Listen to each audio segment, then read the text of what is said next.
in the top left-hand corner, he is playing Protoss from KaiZ Gaming. It's Reynor. His opponent, the victor in DreamHack Valencia, back on to his world-killing form. For Dragon Phoenix Gaming, it's Dark. So, Titan, I'm gonna need you to play like the theme of different buildings. So, like, we're gonna when we see the Stargate go down from Reynor, I need a Stargate theme. A Stargate theme. Oh, I see what I'm picking up what you're putting down. I'm picking it up. I see. There's a couple notes, you know. Yeah. Yeah. What do you think? What do you think that a Stargate theme would like feel like? You know, give me some terms here. Whoosh. A whoosh, whoosh, whoosh. A whoosh, whoosh, whoosh. He's building things that fly. You know. If my piano had the ability to make helicopter sounds, you have no idea how quickly I would press that button. Oh, yeah. I don't know. This is destined for misery. I don't even know. You made the mistake of looking at Twitch chat, and here's the thing, Titan. And one thing you will continue to learn: Twitch chat does not exist to enjoy games with you. Twitch chat does not exist to interact with you. No. Especially in bigger broadcasts, Twitch chat is doing their darndest to make you make as many mistakes as possible, and to like throw you off your game as hard as humanly possible. So it's best not even to look at it, because if you do, you're gonna see them rioting for your piano playing, and then you're not gonna be able to tell me those fun facts that you promised, and then it's just all downhill from there. Yeah. I'll have to hold back. I'll have to restrain myself from looking at Twitch chat as beautiful as they are. But yeah, it's gonna be interesting. So this is actually, because I left for a while, this is gonna be my first time actually seeing Reynor play Protoss, because I didn't have any time to go back and look at those VODs. So I'm excited. This is new territory for me. Oh, I'm waiting.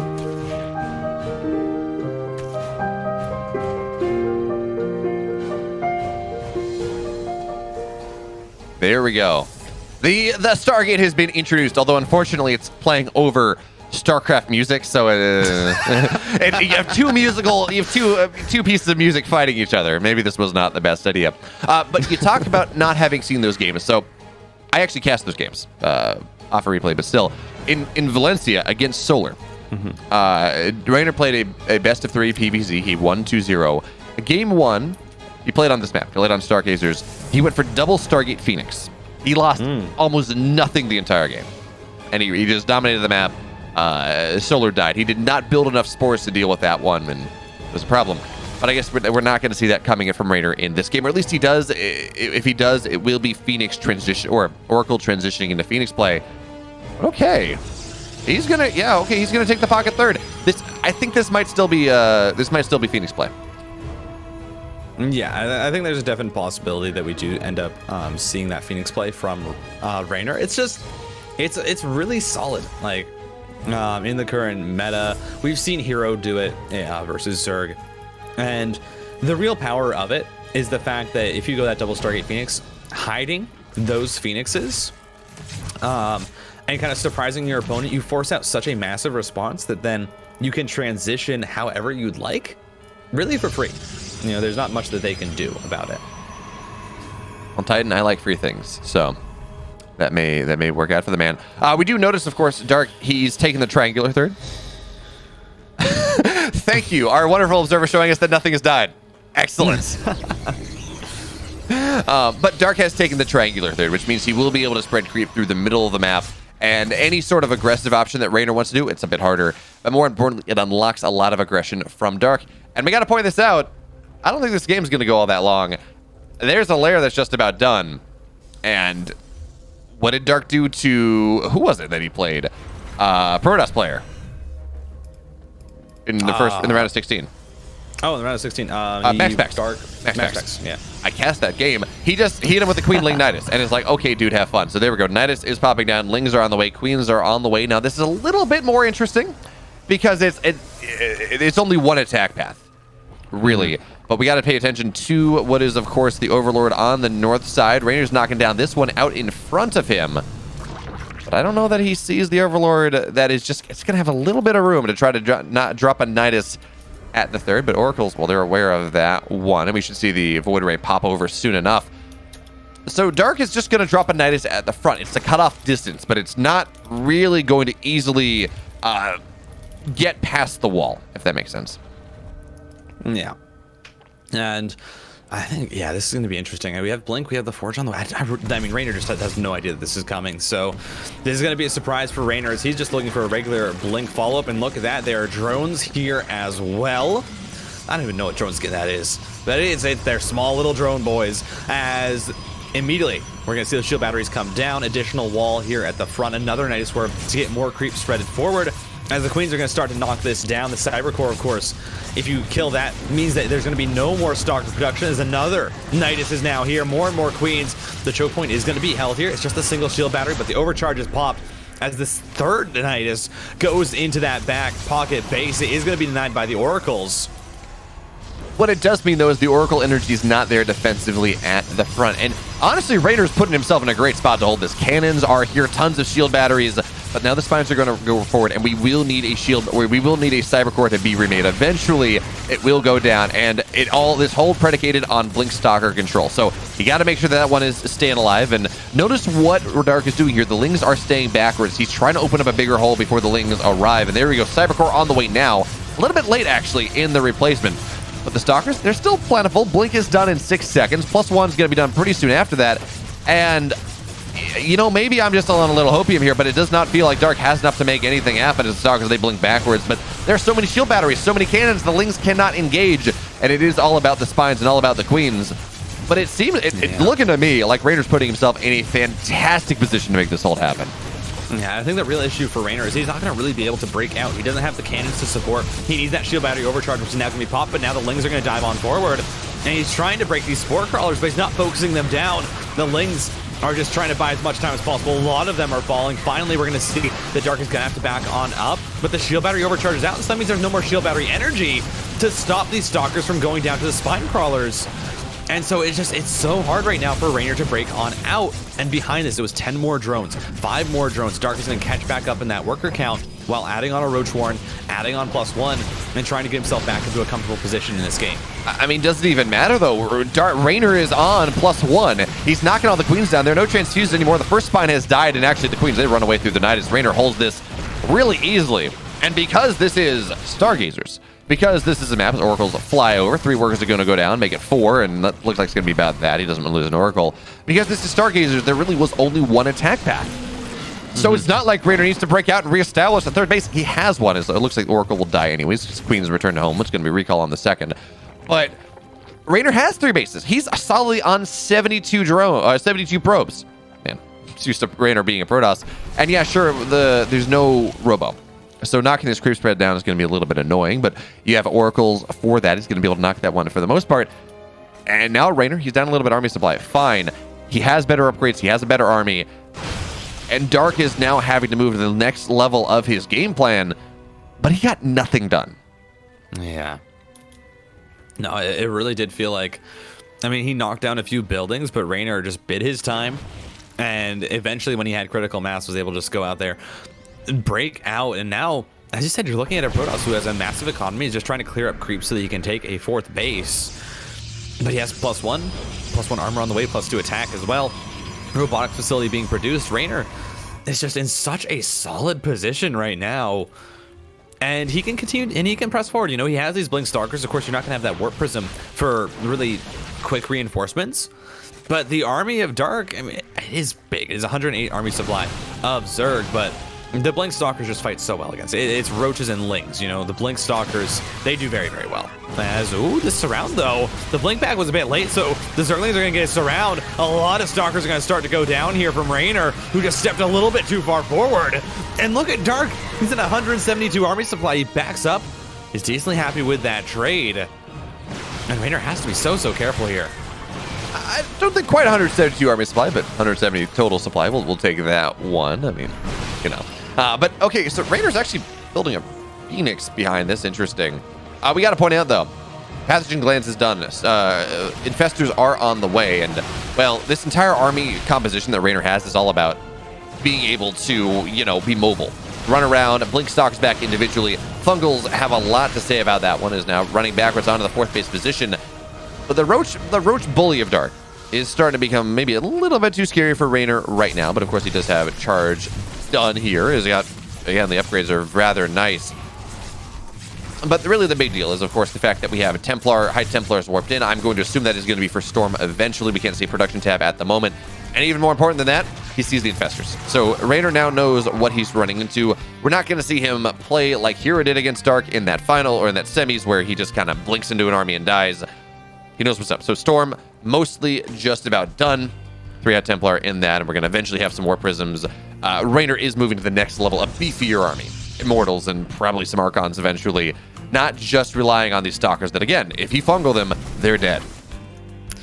Yeah, I mean, mind you, of course, you got the feedbacks too. So the High Templar will provide a lot of utility here for Reynor, who's currently sitting at 91 probes, just casually playing. Ooh, great blink back.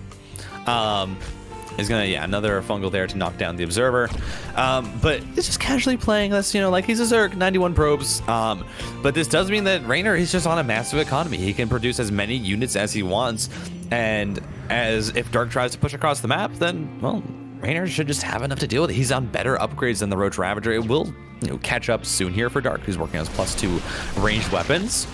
But a 2-2 Protoss army here, it's nothing to scoff at. Of course, as you said, the fungals there are going to be the real danger to this army, as the split coming through from Reynor.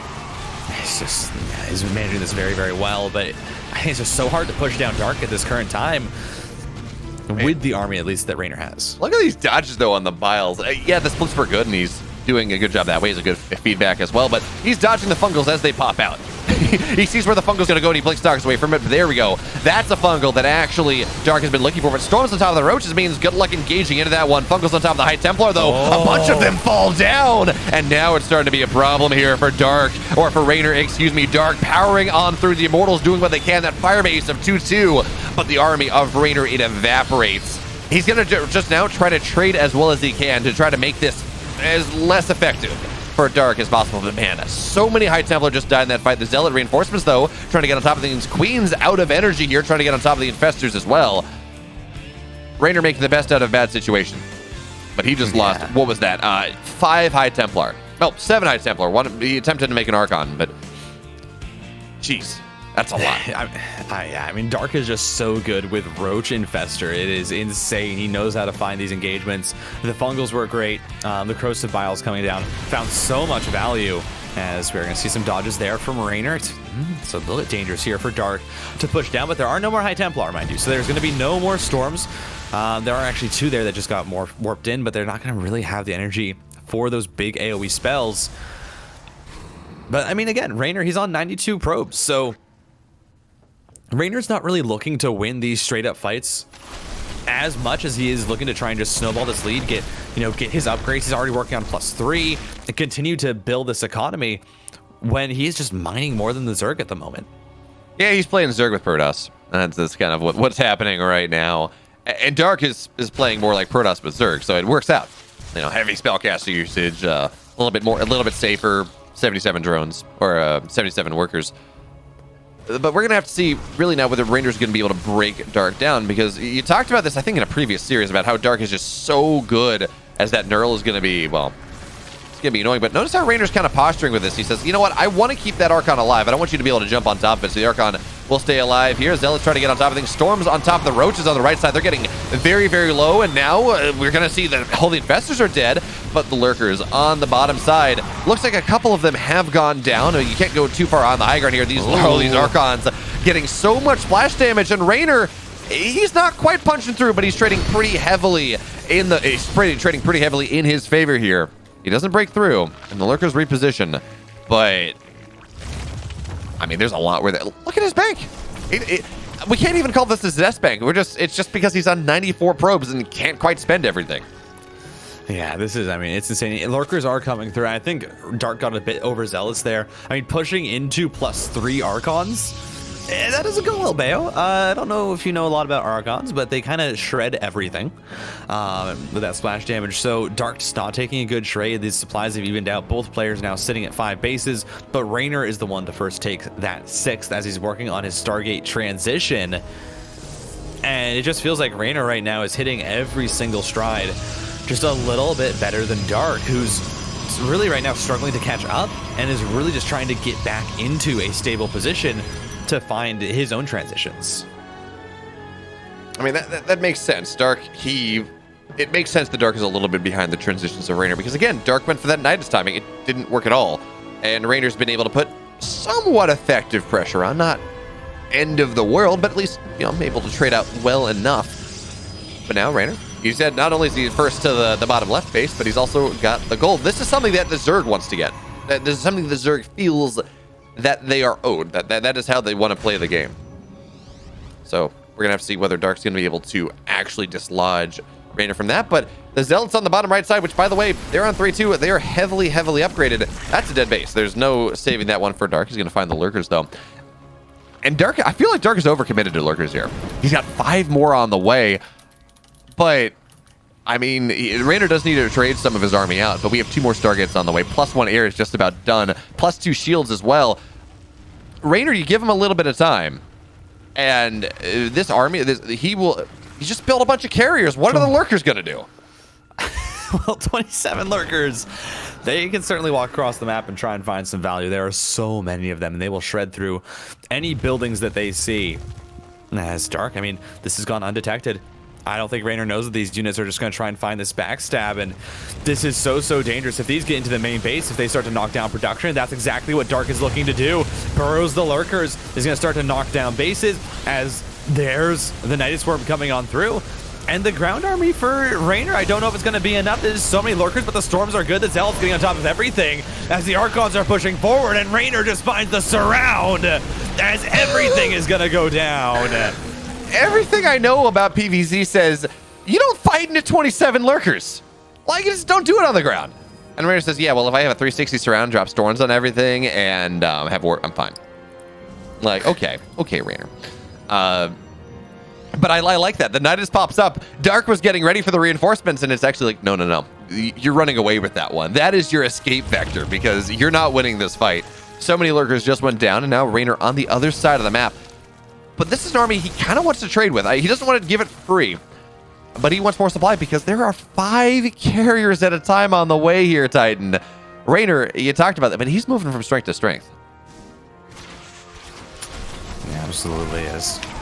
Gonna be able to clean up these Zealots here, and yeah, just Reynor is just really nailing everything that he needs to in this game. Can't really push down these locations, but keeping Dark to 5 bases is more than enough right now for the Protoss. And I mean, Reynor, he's claimed the gold base. He's claimed almost every other base on this map, aside from Dark's bottom right. I mean, this is just going to show, I mean, Reynor knows how to play against Zerg. He understands. He's like, all right, I know the power of these units. I know how strong Dark's army is. I know where I need to hit these timings, and so I'm just going to do what I need to do. And now, while Dark moves his army down here, Reynor does attempt to go for this counterattack, but guess what? 5 carriers being recalled in. You're not going to be able to try and knock down that base, and now Dark is the one that has to retreat and try and defend his own bases. Yeah, well, what's it that they say? Carrier has arrived, and I can't do the voice, but that's fine. Carriers have certainly arrived into this game, and this army from Reynor is hard enough for Dark to deal with. Now the lurkers, yeah, fine, you get on top of it, but we're seeing really a lot of the queens go down. Ideally, some infrastructure from Dark is going to get taken down because, I mean, Archons with +3, with +2 shields, +3 armor, I mean, they're shredding things. So the Hive now gets surrounded. Lurkers should be able to deal with the Zealots right there. But the bottom right side base for Dark is done. Dark is building Hydras to deal with 1/1/2 carriers. They're not going to die. The +2 attacks is just about done. You do not kill carriers. You do not kill interceptors with pure Hydra. I don't care how the upgrades are, not in this situation. So Dark desperately trying to make something happen here, but again, he just does not have the tech. Lurkers are going to try to burrow on top of the rest of this army, and Reynor, he's going to drop a storm, and actually that storm is going to kill a lurker. But the carriers, they're just sitting here. Like, what are you going to do, Dark? It's not working. Yeah, I mean, he's knocking down a bit of the interceptor count now with the Hydras getting on top of the carriers, being able to get rid of them. Yeah, this is just not enough. There's so many carriers, 5 at a time being produced. Reynor just has so much money. And there's just nothing that Dark can really do. He's stuck on 5 bases. He's stuck on a low gas count. He just can't expand more. And I mean, sure, Dark is amazing at playing from behind. Sure, Dark is great at comebacks. But I mean, just Reynor has so many advantages here. And he's, ever since that failed Nidus Queen push from Dark, Reynor has just continued to push his advantages. I guess another way to talk about this game is, wow, Dark from a really failed all-in, he's doing a pretty good job of surviving. But, you know, I think it's up to a certain point. It was a conversation we had in game 2 of Beyond Reynor, where Reynor did end up winning, where it's like, yeah, you survived in the late game, but what does that really get you as, oh, I mean, good Microbial Shroud, and the Zealots and the Archons, they're running on top of these Lurkers. They're doing a surprisingly good job against them, but they can't really fight that super well. But hey, you know, now we're seeing why Microbial Shroud is not seen as that great thing. It's a storm here, a button by the Hydras, with Microbial Shroud trying to get on top of things. Fungals as well, but there's the storm, and the Hydras, they're melting. Yes, a couple carriers go down, but again, Infestors, there's not enough in the carriers. They continue to run forward, Infestors continue to fall. And, okay, yeah, Fungal's great. You fungaled a carrier. I don't really think it's going to be enough. Dark falls down to Reynor's Protoss play, and Reynor takes a 1-0 lead in this grand finals. And do I hear a Titan back? No one noticed anything. That's how sneaky I am. Yes. I saw someone in Twitch chat saying, oh no, your restroom's going to experience a true attack on Titan.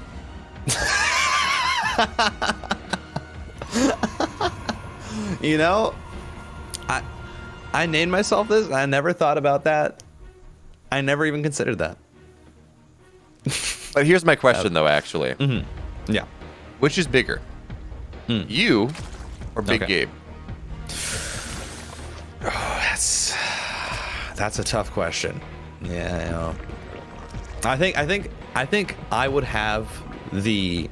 I think I have the height. But I think Big Gabe has the girthiness. He's not just big, he's wide Gabe. Got it. Yeah. I think when you take big into consideration, it's height plus, you know. Yeah, total volume, you know. Length times width times height. There we go. Yeah, and I think that he definitely does edge me out there. I think I might have, you know, I think I maybe I got the height. I'm not sure, you know. But yeah, Big Gabe is definitely. Yeah, he's got that. You plant him in front of a gate that you got to hold. He's filling the entire thing. You're not getting by. Yeah, I would be more like an obelisk.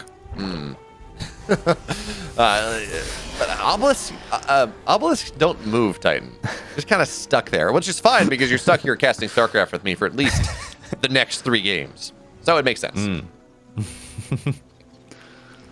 Yes. Now the real question is, what if we combined my obelisk form with Big Gabe's wide gate-like stature? I think we get Golden Wall. We get them half golden wall. Let's go. Hey, you think about it, it's tall through the middle and it's rather girthy. It's rather wide. True. Sure. You know, I don't know. Makes sense. Anyway, we have the Stargate again. And so it looks like Reynor's going to be kind of rinsing and repeating back here with this Protoss opener, which is totally normal. But Dark gets some Zerglings in here. That's a recall. That's honestly pretty nice for the Protoss to get that energy out. So there's not going to be the energy for that chrono boost that you might want to use when producing workers. Just solid. And I mean, 2 probes going down. Yeah, Dark tried to go super aggressive in game 1 and said, I'm going to kill you with Hydroling Queen. And Reynor said, no, you. In game 2, though, Dark getting a lot more damage with a lot less. There are more legs in. He's just flooding slowlings, but speed is now done. I would not mind to see Dark just really pile into this, but he says, no, the wall's eventually going to get closed. I got a bunch of workers. I pulled them off mining. I still have lings in the main base, which means maybe a couple more dead probes. Dark got angry after game number 1, did not quite give Reynor the respect he deserved, but it seems like he's absolutely giving him the respect now. These are the high-level moves. that you do when you do respect your opponent. You think you need to pull out all the stops to make something happen. So Lings in the main base once again. More probes will fall. Oh, maybe not. Good micro there from Reynor, but probe dies anyways. And more importantly, the Oracle's not on the other side of the map. So what is this? 5 probes dead, a couple of depths, a lot of lost mining time. It's funny. Dark does so much more with so much less than game 1. It's just the Dark effect, man. He somehow makes these things happen, and so slipping those Zerglings in is just a really nice start to this game. You see Reynor's down 10 workers, actually, right off the bat. And that's just going to mean that that's an advantage, really, for Dark, that he can continue to try and compound throughout this game. Well, certainly, but now it's time for some counter pressure. Adepts now into the third base, but too many Lings there, and it looks like we have spores everywhere they need to be, in 3-4 queens in that mineral line. So Dark is buttoned up. He realized it's cold outside. He's got his jacket fully zipped up, a second jacket as well. It says you don't get in here, but Reynor does anyway. 6 drones go down. Not gonna be a 7th. He wants it. He gets it. Okay, and it stays alive because of course it does. Reynor told the future with those oracles. Oh yeah, that was, I mean, way to even up the game there for Reynor. Now the oracles are of course too low to try and do much more, but just getting that much value is pretty incredible. And so that's going to put Reynor back in a decent position. The fact that he's able to snipe those off keeps the oracles alive as well, so he has the revelations for further on in this game alongside these stasis wards. And so now it's just about the transition. Twilight Council on the way, more and more gateways. It's going to be Blink once again. Still have Dark here pushing out the queens, trying to catch those oracles. They certainly will be. Lings now onto the third base of Reynor. And actually, Reynor doesn't think he can hold that. I thought he would have enough, but I guess the oracles are not where they need to be, so he cancels the third. But Oracle's finding yet more, and this Oracle micro from Reynor is super sexy. How are they? They're so gosh darn low. Like, that is, again, it's just really fantastic Oracle micro coming in from Reynor. Is now Adepts into the natural, where Dark's not really prepared. Look at that. He's building a wall with the Queen of the Adepts to get more damage done. So yeah, he took a lot of damage early. Third base has been canceled. You don't want that, folks.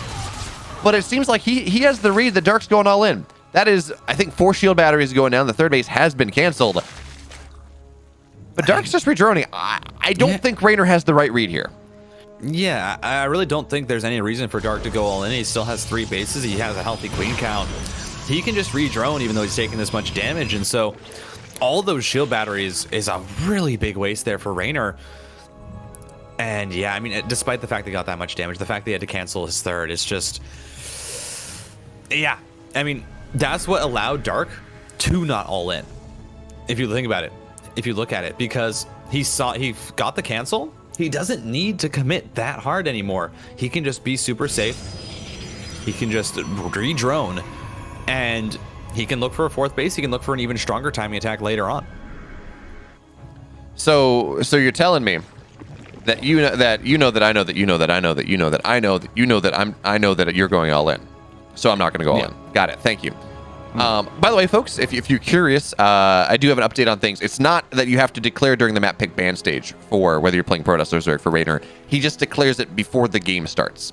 So it's a game time decision every time. So it's going to be curious to see whether he goes, if he loses this game, it's going to be interesting to see whether he does opt to play Protoss in game number 3, because certainly his oracles are getting so much here, but this is not a good position. It's a scary position for Reynor to attack into, but stasis traps behind to make it a little bit easier. The queens are off creep here, Titan, so one will go down, but looks like Ling's actually looking for a counterattack into that third base.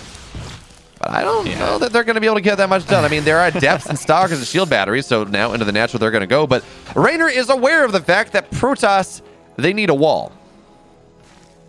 Yep. Yeah, I mean, the Zerglings, they kind of run by. They check out what's going on. They say, all right, that's cool, bro. You keep doing what you're doing. And we're going to be seeing Dark here continue to build, army. It felt like there was a chance for him to collapse on those Stalkers. I mean, he was doubling the army supply of his opponent, had this round set up, but didn't want to commit to it. And the only worry I would have for Dark is if he waits too long. You know, Reynor has shown that he can just macro up so quickly, even on Protoss. And if you give the Protoss that time, then they can start to get back in this game. But I think Dark is doing what he needs to do right now. He's approaching max down, adding on more and more roaches. he's going to be getting that +2 as well, and he's going to be looking for a massive maxed out timing attack here. Yeah, this is what DRG was doing to Showtime, really, in Valencia, but in general, what we see Zerg's doing with tremendous effect to Protoss that are maybe not quite as comfortable with the hero style or in a specific game if they're behind. You just can't really hold on well enough. +1 is about 30 seconds away here, maybe. So it's not done yet, that's the point. As Reynor now trying to make the defense happen, a lot of static defense does fall. Meanwhile, Adept's getting 4 drones, so Dark's economy not quite where he wants it to be. And we've seen this before. If Reynor's able to make this hold happen with his +1, with this concave of Stalkers, he's going to be in a great spot. The Biles, they don't land. And now Reynor forward once again. This is a hard position for Dark to attack into. And Reynor, he feels his oats a little bit, running forward, blinking forward, knocks down a couple Ravagers, and the Oracle on top, knocking down a lot of these Roaches. But here come the Queens, Titan. The March of the Queens in this game number 2. It's going to keep everything back, and it makes it harder and harder for Reynor to take advantage of any small army supply lead that he may have built locally, even if the total supply is, of course, in Dark's favor.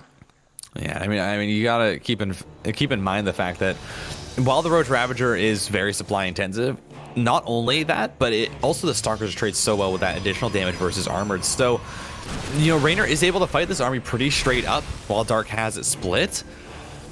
But Dark is just continuing to remax, is continuing to try and push this down. It's just that Reynor's microing it so well to hold on, and Reynor just needs to buy time. You know, he needs to try and get up into further tech. He needs to try and get into a better economy. And that's exactly what he's doing. The blink backs are perfect, and he's fighting there on the left side, but on the right, we're going to see a Dark collapse on in. That should be the Nexus canceled as the blink backs come through. The Roaches trying their best, but just the micro. There's actually a kill on that base there, I believe, from Dark. I did not see the cancel text pop up. Yep. Kill there from Dark, and that's the one mistake Reynor made in the last minute or so. He's holding on so well. He's really, if at least not winning, drawing even on one fight and winning the other, which when you're playing Blink Stalkers, can we talk about how hard that is? Blinking effectively in 2 spots at the same time. I mean, you got to be stupid fast. But Stalkers now, they're going to get caught out a little bit, and yeah, it's just going to be a recall. 2 Stalkers will die, but that is a sacrifice that Reynor is willing to make. But we got to point out, once again, pathogen glands on the way. We're going to see infestors pretty soon. And again, Stalkers, they're great if you can blink them. If you can't, though, that becomes a little bit more problematic here. As now, of course, shield battery's not done just yet. Reynor forced to give up position, but still, it's a nice concave. It's 1-1 versus +2. His upgrades from Reynor, they're not done just yet, but Dark, he senses opportunity here. But this concave from Reynor it's not allowing Dark to take the fight that he wants. Yeah, he runs forward. We look at the supply. We say, okay, that's nice. Biles are not going to land. But then you look at this, it's like, okay, that supply lead is on the Remax. Reynor is trading much more effectively at this position, and now his 4th base is up. Now it's going to be harder for Dark to attack in because shield battery overcharge, things like that, they cause problems. So, of course, the next level of things Titan, as infestors join in, maybe that's the timing the Dark looks for, right? When he is able to just prevent the Stalkers from blinking. So, ooh, that's a big Bile. Reynor making a bit of a micro mistake there. Yes. Dark's still trying to handle this on 2 fronts right now. Has a small group of Roaches, but the Roaches themselves do not fight that well straight up against these Stalkers, and you just see with the +2 now how fast the Stalkers chew through everything, and Dark's supply dips down. And you really need different units, and I'm liking that Dark is now adding on Lings and Hydras. Those are light units. They take a lot less damage from the Stalkers, and overall they're just going to fight a lot better. As Swarm Host, I think a bit of a misclick there. So we're going to get the 1 Swarm Host. Well, 2, actually. Maybe even 3. Well, 1 was canceled. Okay. But we got the 1. And Lurkers on the way as well. And in this game, at least, it's much better for Dark because these units are coming out not when he's at a massive deficit, but instead when the game is, when he has a slight lead. I wonder whether Reynor's going to be able to catch Dark in transition here. Because certainly once the Lurkers are out and Lurker range and everything else, this army from Reynor will struggle to fight. But as the Lurkers are popping out before the upgrades are done, maybe there's something that he can do, but he is very much pinned on his 4. At least he has the 4th, but he's very much pinned on his 4-base scenario. The creep spread is insanely far forward. He doesn't have his Robo, of course, very late playing that hero style. It's hard for him to really deal with it. But for now, Stalker's playing forward, knock down a Roach. And I'd be curious to see what resources lost is, because it feels like if I was to hazard a guess, it feels like it's pretty heavily in Reynor's favors. Oh, there we go. The whole position Lurkers. Reynor, he's got to run away from that one. That is, that was a lot of deaths. Actually, I guess not a lot of Stalkers died. They just got very, very low. Yeah, I mean, that was gorgeous. Says, oh, a bit of a catch out here for Reynor. He's going to be able to catch a lot of those roaches, even gets a lurker. That's Dark being a little bit sloppy there with the control. Darker's even trying to go on the other flank, and actually this trade is just not good. I don't know what Dark is doing here, but he's just losing so much. He's trying to, you know, manage multiple fronts at once, bringing in lurkers for run-bys. But yeah, just not turning out that well, as that lurker is going to get some nice shots there at the mineral line. Overall, not going to get that much value, though, as Revelation goes down, but only catches the one lurker, and there's still 2 of them left here in this base. So that's just going to be a little bit annoying for Reynor to deal with that. But look at the supply. Reynor's caught back up. He's sitting at 2-2, adding on 3-3, working on charge. But you're getting more and more lurkers adding on for Dark. He's at 5 bases. And it's so close. But it does feel like Dark has been able to slowly start to eke out the edge in the tech units that he's adding on. We saw it last game where, okay, Reynor does finally clean that up, but that's a lot of damage on those stalkers. We saw it last game where Reynor was able to say, yeah, you know, I actually can beat lurkers with ground toss. But the thing is, he had a much more complex army. Right now it is just Stalker Charge Law, which is great against, say, Roach Ravager in Ling, something like that. Yeah, these lurkers, though, and that's a lot of lurkers. Reynor, he cannot take this fight. Not the least of which because there's no good surround that he can possibly take. So Reynor, you talk about him maxing out and getting close. Well, this base is dead, but it looks like he's just going to go for base trade. He understands that he's not going to be able to break the position of his opponent, but also there are only so many lurkers on the map. So Reynor does knock the 9 o'clock base down, but he does not want to go on the high ground. He's a little bit too afraid. He finds himself heinously supply blocked. 165 or 173 out of 165. He's got to build a lot more pylons, a lot more Nexi. But he's playing this like a Zerg when the Terran's pushing your 4th, right? You just kind of expand away from there where they're pushing and hope it's going to be enough time. So Nexus on the right side. Reynor moving forward, getting a lot of these Overlords low, actually, but not going to kill them off just yet. There we go. Overlords start to fall. This is not something you see all that often. Both players in the red and supply. That's fun. Yes. Time on top of those Stalkers, Reynor is able to blink back, and as you said, it's really just the complexity of the army here that's kicking Reynor and really stopping him from finding too much success. It's Stalkers and Zealots. You know, he hasn't been able to add on Storm. He hasn't been able to add on Archons, Immortals, or anything. Disruptors even. He is finally getting into Disruptors. He's adding on 1 right now. Finds a massive amount of lurkers there. 26 now on the map for Dark. But it's just that Dark has had enough of an advantage. He's been able to comfortably, you know, macro into these tech units that just counter excuse me, counter Reynor's army so well. Yeah, I think Reynor's going to have to give this base up on the right side. I don't see any world of holding it, but he's getting, every time the lurkers run forward, he gets a lurker or 2, but now the Stalkers are pretty stuck, and there's only 1 Disruptor in this army. Maybe there's a second. In fact, that Disruptor's just going to go down. Bit of a misclick there from Reynor, and you're talking about how good his supply is? No longer. It's 100. Yeah, Reynor's just dead. The lurkers are too strong. Reynor never really able to stabilize into game 2, and folks, we're tied up at 1 apiece. So, in fairness, Titan, in that last game, I think if you're Reynor or you're a Reynor fan, you can take a lot of positive things out of it. Because, well, you were kind of dead off that early game, off of the misread. You thought it was null-in, it wasn't. Lings go in, get a couple workers. Reynor was in a terrible spot. And he still fights his way back. He still is able to max out and build an army and take good fights, and it was just the tech transition that really did allow Dark to take that game. And even then, maybe if Reynor had been able to buy a little more time, I don't know. But certainly, I think if you're Reynor on a map that is pretty Zerg favored in this matchup, if you're able to do that, I feel like you're probably feeling pretty confident going into the next couple games. Yeah, I mean, I think Reynor is locking the Protoss again because he knows that he's confident in this matchup, in his race. And that last game was definitely a case of, I mean, you look back at that 3rd base being canceled, you know, and just how big of an advantage Dark was able to get because of that. And really that whole game was Reynor trying to fight back into the game. I mean, it really, but in fairness, game 1 was Dark trying to fight into a game that Reynor was ahead. So we have yet to see a perfectly even mid game from these players. And really that's how StarCraft works in general. You'll often find one player or the other, they find some advantage, you know, regardless of what it is. They have some sort of build order advantage, something goes one way or the other, and I mean, you're almost never perfectly even into the mid game.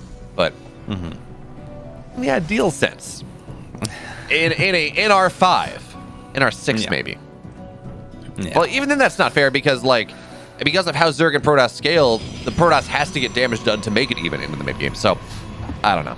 I'm not sure that you can manufacture something perfectly even, but we can get close enough.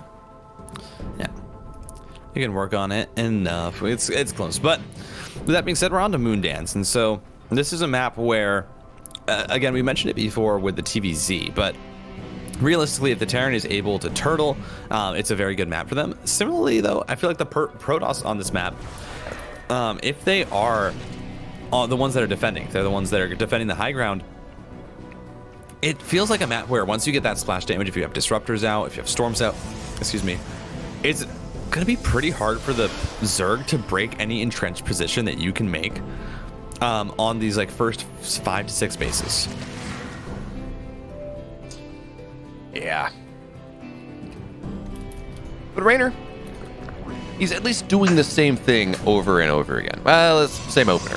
Over and over again. Oracle's getting at it in. And he actually, Titan, he's shown us some tremendous Oracle control. Even in that last game where, again, he was insanely far behind. He fought his way back into it kind of with, what did he kill, 20 drones? 15? With just being able to dodge in, dodge out. So while this is not Reynor's preferred, I'm not going to say not his preferred race, but not his native faction, it is certainly something where he has learned the tips and tricks. Of course, Oracles are weird where you don't want them to slow down. You got to keep them continuously moving because of how acceleration and deceleration works. So he seems to have mastered some of those tricks. And honestly, he was kind of doing it better than Hero was in Theater of Dreams yesterday. And of course, Hero did 3-0, but his Oracle control looked a little sus. Reynor's, though, much crisper. Yeah, no, the Oracle control in that last game was especially just really, really solid. I think in the end, though, the amount of damage they got done to them was just not enough.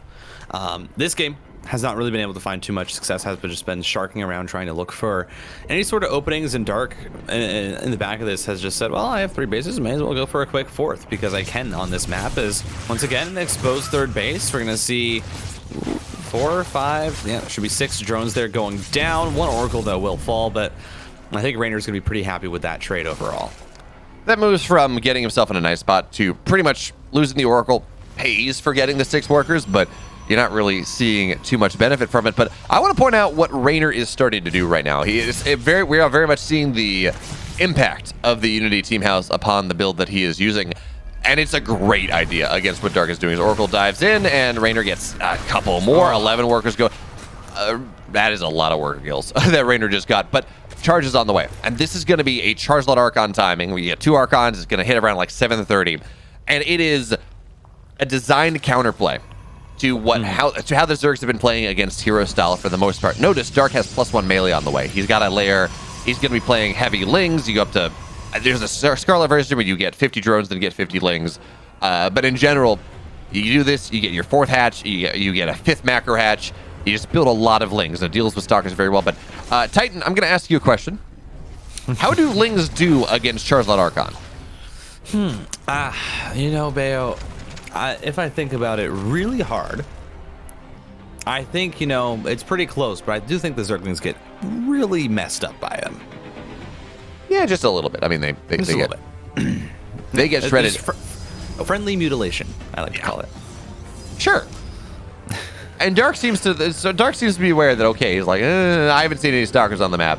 This is going to be something that I'm not nearly prepared for. So Roach Warren about halfway done right now. Spine's going down as well. And that warp in for Reynor was a little weird because, okay, there's the 4th High Templar. The Slings, though, they're going to try to find the base at the front. With +1, they're going to shred this. This is a cancel. Yeah, there we go. Okay, Reynor will cancel it out. But now the Archon drop, getting ready in earnest. How many gateways do we have? I'm assuming something like 8 gates. Yeah, but look at this. 12 Roaches on the way for Dark. I think he's actually read this quite well. He hasn't seen any of the Stalkers, so he knows that this is most likely something else. It says Roaches are the best response that I can have. So Warp Prism has to get on out there quite low on its health.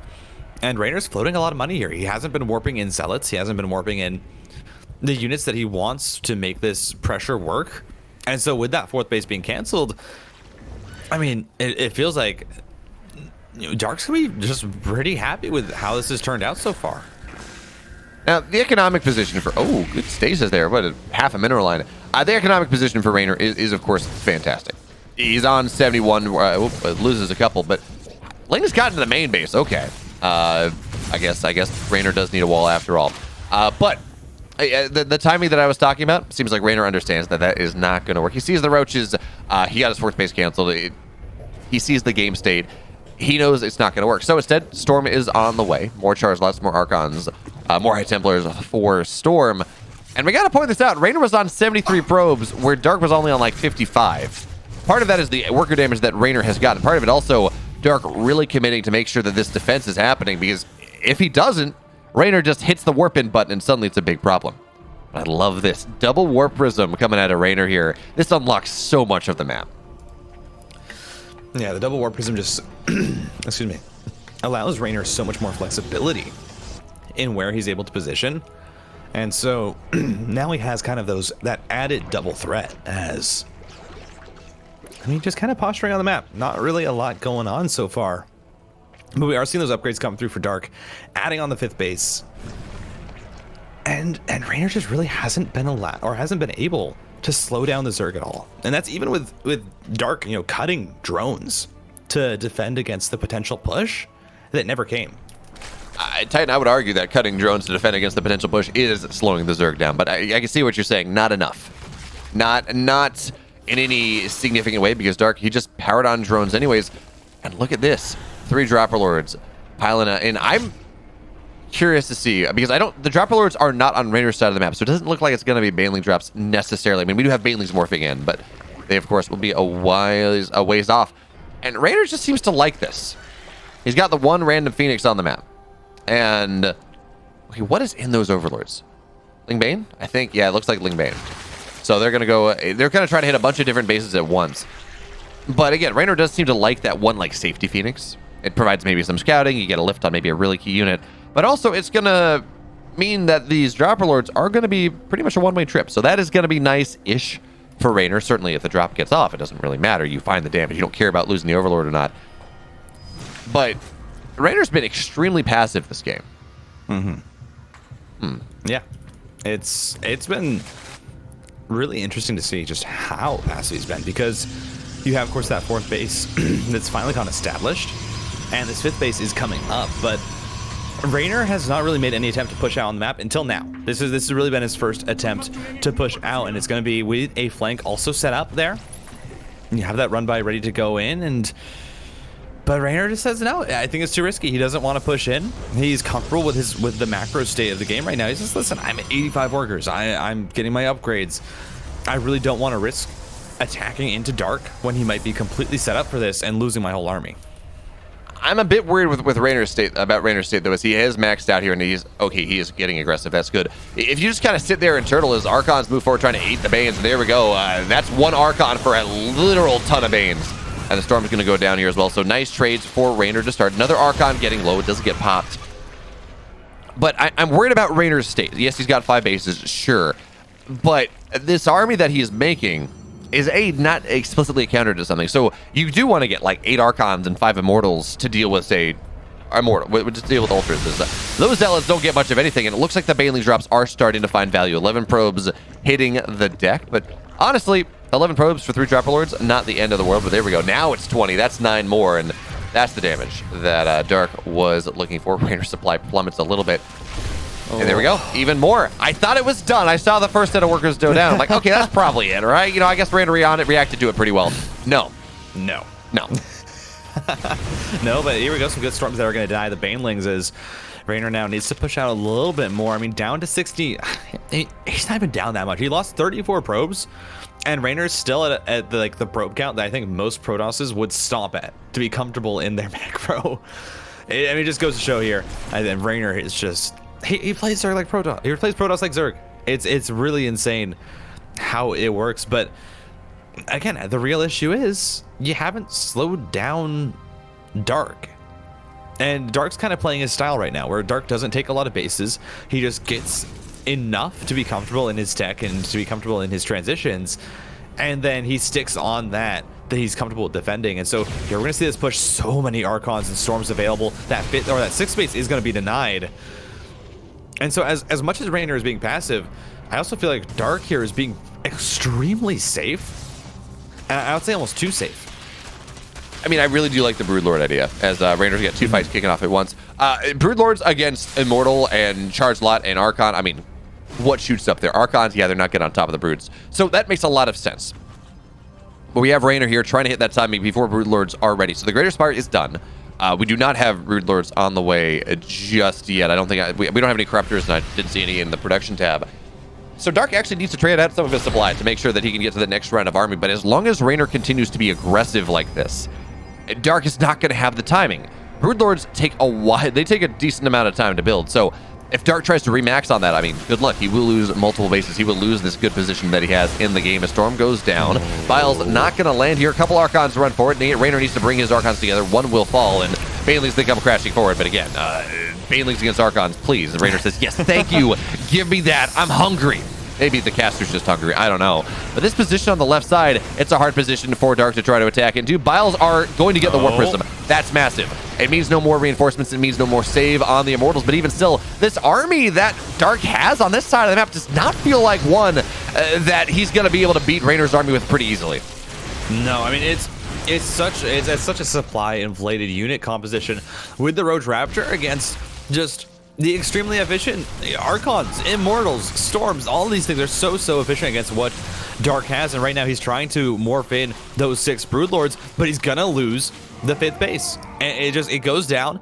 And sure, Reynor has been playing passive, but Dark as well has, I think, just really been playing this very cautiously, and so it's given Reynor the time to build up what is an extremely strong unit composition. As finally the Broodlords here are going to be able to push back the Protoss army, but now Reynor knows that there's Broodlords, and they're not across the map, so he has so much time to get his transition ready. I mean, he does have +1 air attack on the way, but I did not see, maybe I missed it. I didn't see any additional Stargates getting made, so there's nothing that truly deals with it. You can warp in a bunch of Stalkers if you win the fight on the ground, and then you kind of blink on top of the Broodlords, go from there. Actually, the Zealots are doing a great job here from Reynor on the right side. Queen's spending pretty much all their transfuse energy, and still a bunch of them go down. And Titan, the second part of any Broodlord tech is the Queens beneath that keep Broodlords alive. So spending all that transfused energy and knocking Queens down is a really wonderful thing for Reynor to do. And I just realized Reynor does not have Blink. Like, we're 15 minutes in. I'm so used to just getting it after charge, but no, he's researching it right now. And that's a bit of a problem. The Storms go land, and again, Archons, Immortals versus Broodlords, I feel like this is just something you want to kind of recall out, but even then you're going to lose a lot. So as long as you get the Archons out, or as long as you get the High Templar out, I guess you're fine. But Dark, he has 4 bases, sure, but it feels like he is rapidly being constrained to those 4 bases, locked in. And yeah, Broodlords, good luck breaking into that without multiple Stargates and Carriers or Tempests or something. But it also doesn't feel like Dark can leave those 4 bases. Yeah. It's just such a weird situation for Dark to be in, because he definitely played very safe at the beginning when Reynor was being passive. He built up this massive Roach army and then never did anything with it, because he was, I mean, preparing for Reynor to eventually attack in, and then Reynor never did. Reynor just sat back, got up more bases, said, all right, I'm just going to macro up, get into an army that I'm comfortable with. And it's gone to a point now where it feels like just Reynor is just working with such a better army, and the Broodlords they're trying to fight, but now you have Blink Stalkers that are going on in, trying to get rid of the Broodlords there and knock a few of them down. Reynor does have to back on up, but he's also killed 12 drones behind this. Dark is down to 65 workers to the 95 probes of Reynor, and another Blink on in. Broodlord's gonna go down. I mean, Reynor just continued to try and find openings here. He's gonna lose a lot to those Broodlords though. But yeah, he had 3K minerals to remax. 16 more Stalkers being warped in at a time. Is it worth it, Titan, to lose as many Stalkers as you lose to kill a single Broodlord? Normally, we would say absolutely not. Maybe in this game state, right? As Dark is really only mining off of 1 base, where you say, yeah, you know, I know Dark doesn't have a lot of money, so I will trade 10 Stalkers to kill a Brood, because killing those Broodlords unlock the rest of the game for me. But even still, it's scary. We saw the resource lost. It was, what, 4K, I think, in Reynor's favor just a minute ago, but with the addition of these Broodlords, it has evened up. But of course, Reynor, he's mining a whole hell of a lot more. Stalkers move forward. Broodlord does fall. They're not going to get the Cocoon, though, so another Broodlord will replace that one. And again, it's surprising to see Reynor. Forward. They're so exposed, and Lynx are going to try to get on top of the Archons, but that's not going to work. And now the Stalkers, they blink on the other side of things. But looks like I think a Fungal went down. One Broodlord, all that remains, but the Archons, the Stalkers warping in, moving forward. Dark running out of steam here. Reynor, he's poised to go up 2-1 in this grand finals off the strength of his Protoss. It's not even his main race. And 12 pools on Inside and Out in a ZVZ. Name something more iconic. I mean, would you have it any other way? No, not really. For our first actual ZVZ. I need this game to be over in like finals. 2 minutes so we can go back to PvZ. Thank you very much. That's true. That's true. You know, listen.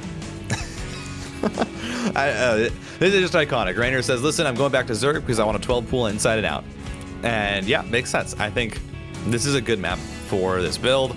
So I understand why Reynor has switched back, maybe hoping to catch Dark out, but this is Dark, and Dark loves to do this 12 pool and Inside and Out. So, you know, it's kind of a beautiful harmony now. As, yeah, well, I mean, we're going to have to see how this goes. This is going to be very interesting as both players will scout out the Zerglings at the same time. And yeah, Dark just immediately pulls back and says, okay, I'll defend. Yeah, it's always, it actually is such an advantage there if you have first vision. So Reynor's going to poke up on the high ground. He's going to find this concave of Lings, and, well, he's going to have to be careful. The ideal play is you just run back. You say, well, okay, we've both done the same thing. The game is exactly equal, and there he goes. This is up. Run away! Brave Sir Zergling bravely running away. And he's going to back up. So, now, 14 drones apiece, 7 army supply apiece, Queens on the way. This is one of the odder game states that we see in ZVB. Yeah, it is. ZVZ, It is definitely one of the strange ones. As now it's just all about the transitioning. Both players have their hatcheries coming down at the same time. Dark a little bit sooner on that gas, but really it's not going to make altogether that much of a difference. And yeah, I definitely feel like for both Dark and Reynor, they see that. They see the 12 pool from each other, and they're like, well, I see we were thinking the same thing here. And then they handshake, they go back. And now it's a question of how do you want to transition out of this? How do you want to kind of take it to the, do the next stage of this game? It's really completely wide open because neither player is going to feel comfortable going across the map. And really, the thing I'm looking at is how long do they mirror each other? Right now, well, Dark is 5 supply ahead, so Dark is indelibly far ahead. Or it's just the macro cycles are slightly offset because, the RNG of your worker splitter or something like that. Not the end of the world. Yeah. But here is going to be our first difference in play because Dark has been entirely gasless. Reynor, he did get speed. So he's going to have link speed. Dark is going to be moving into that roach play much more efficiently, though. Which, of course, means he's going to have more roaches. He's going to have roaches faster, and he's also going to have better upgrades. Or at least upgrades faster. So we're going to have to see whether that is Dark. An advantage that Dark is going to be able to leverage in this game. Whether Reynor, the map control, the heightened map control that link speed can provide is going to be enough to justify its cost. Because, I mean, this is the link speed that's going to be done around almost 5 minutes. Yeah, it's definitely going to be an interesting matchup here as Baneling Nest is on the way. And, Reynor, great scout here with these 3 lings. Should be able to see the fact that gas is now being mined 2 at a time. And the fact that there's no ling speed at this point, doesn't see the pool researching, is going to give him a complete clue in that this is roaches from Dark. So has all the information he needs just from that little scout, even without seeing the roach horn going down, is immediately going to place down his 3rd base. Dark not going to be that far behind in his own hatchery. And the 10 lings are on the way. Reynor's gotten a decent, he's got a bunch here as well, so he's going to look to flood across the map with this 3rd base. He says, well, okay, I'm taking mine, but I don't want you to get yours. So the wall will get ready here, but these lings, of course, from Reynor will never fight that of Dark. So if we look at army supply, realize that actually Dark's army supply even less. Reynor pokes the 3rd, or the natural, and he says, oh, well, okay, I guess I cannot get that much done, but 3rd base does get canceled, and that builds Reynor a nice lead. And behind this, shades of Dark versus Cyril, we got Carapace on the way. Well, Cyril held that build. Let's see if Dark can do the same. Yeah, as +1, I mean, double upgrades coming through here for Dark as the Roaches are started up. Is going to continue to have to delay his third base until he gets out a decent enough Roach count to be able to push back these Zerglings. Is just kind of an uncomfortable situation right now for Dark as Glio Reconstitution started up. And, I mean, mind you, once all these upgrades come through, then Dark is going to be in a pretty comfortable spot. He's going to have a lot of Roaches. They're going to be very, very strong. He's going to have better upgrades than his opponent, but it's just, you know, it's not really going to be, I think, soon enough. No, I don't think so. Yeah, you talk about this 1-1. Even if this is the upgrade advantage is going to be nice, the fact that Reynor is on 3 bases and Dark is on 2 is going to do a lot to invalidate that one, right? Because yes, quality is good. Having a bunch of Roaches that take less damage and do more, great, wonderful, exciting. You love to see it. But more stuff beats less stuff. And that tends to be more true than quality over quantity in this game of StarCraft 2. So Reynor's just going to be able to build more. He's up 9 workers. He is going to be able to mass produce stuff. So Dark, he does have to deviate from his game plan. He says, look, okay, the Roach play is not going to work. I have 1-1, that's fine. Mutas are going to have to be how he goes about this. Because then we have asynchronous win conditions. No longer it's like, well, my Roaches got to beat your Roaches. Now it's, I have Mutas versus your Roaches. You're going to have to spend a lot of anti-air. I have more harassment capabilities. You have more head-up, straight-up capabilities. It changes the fabric of the game.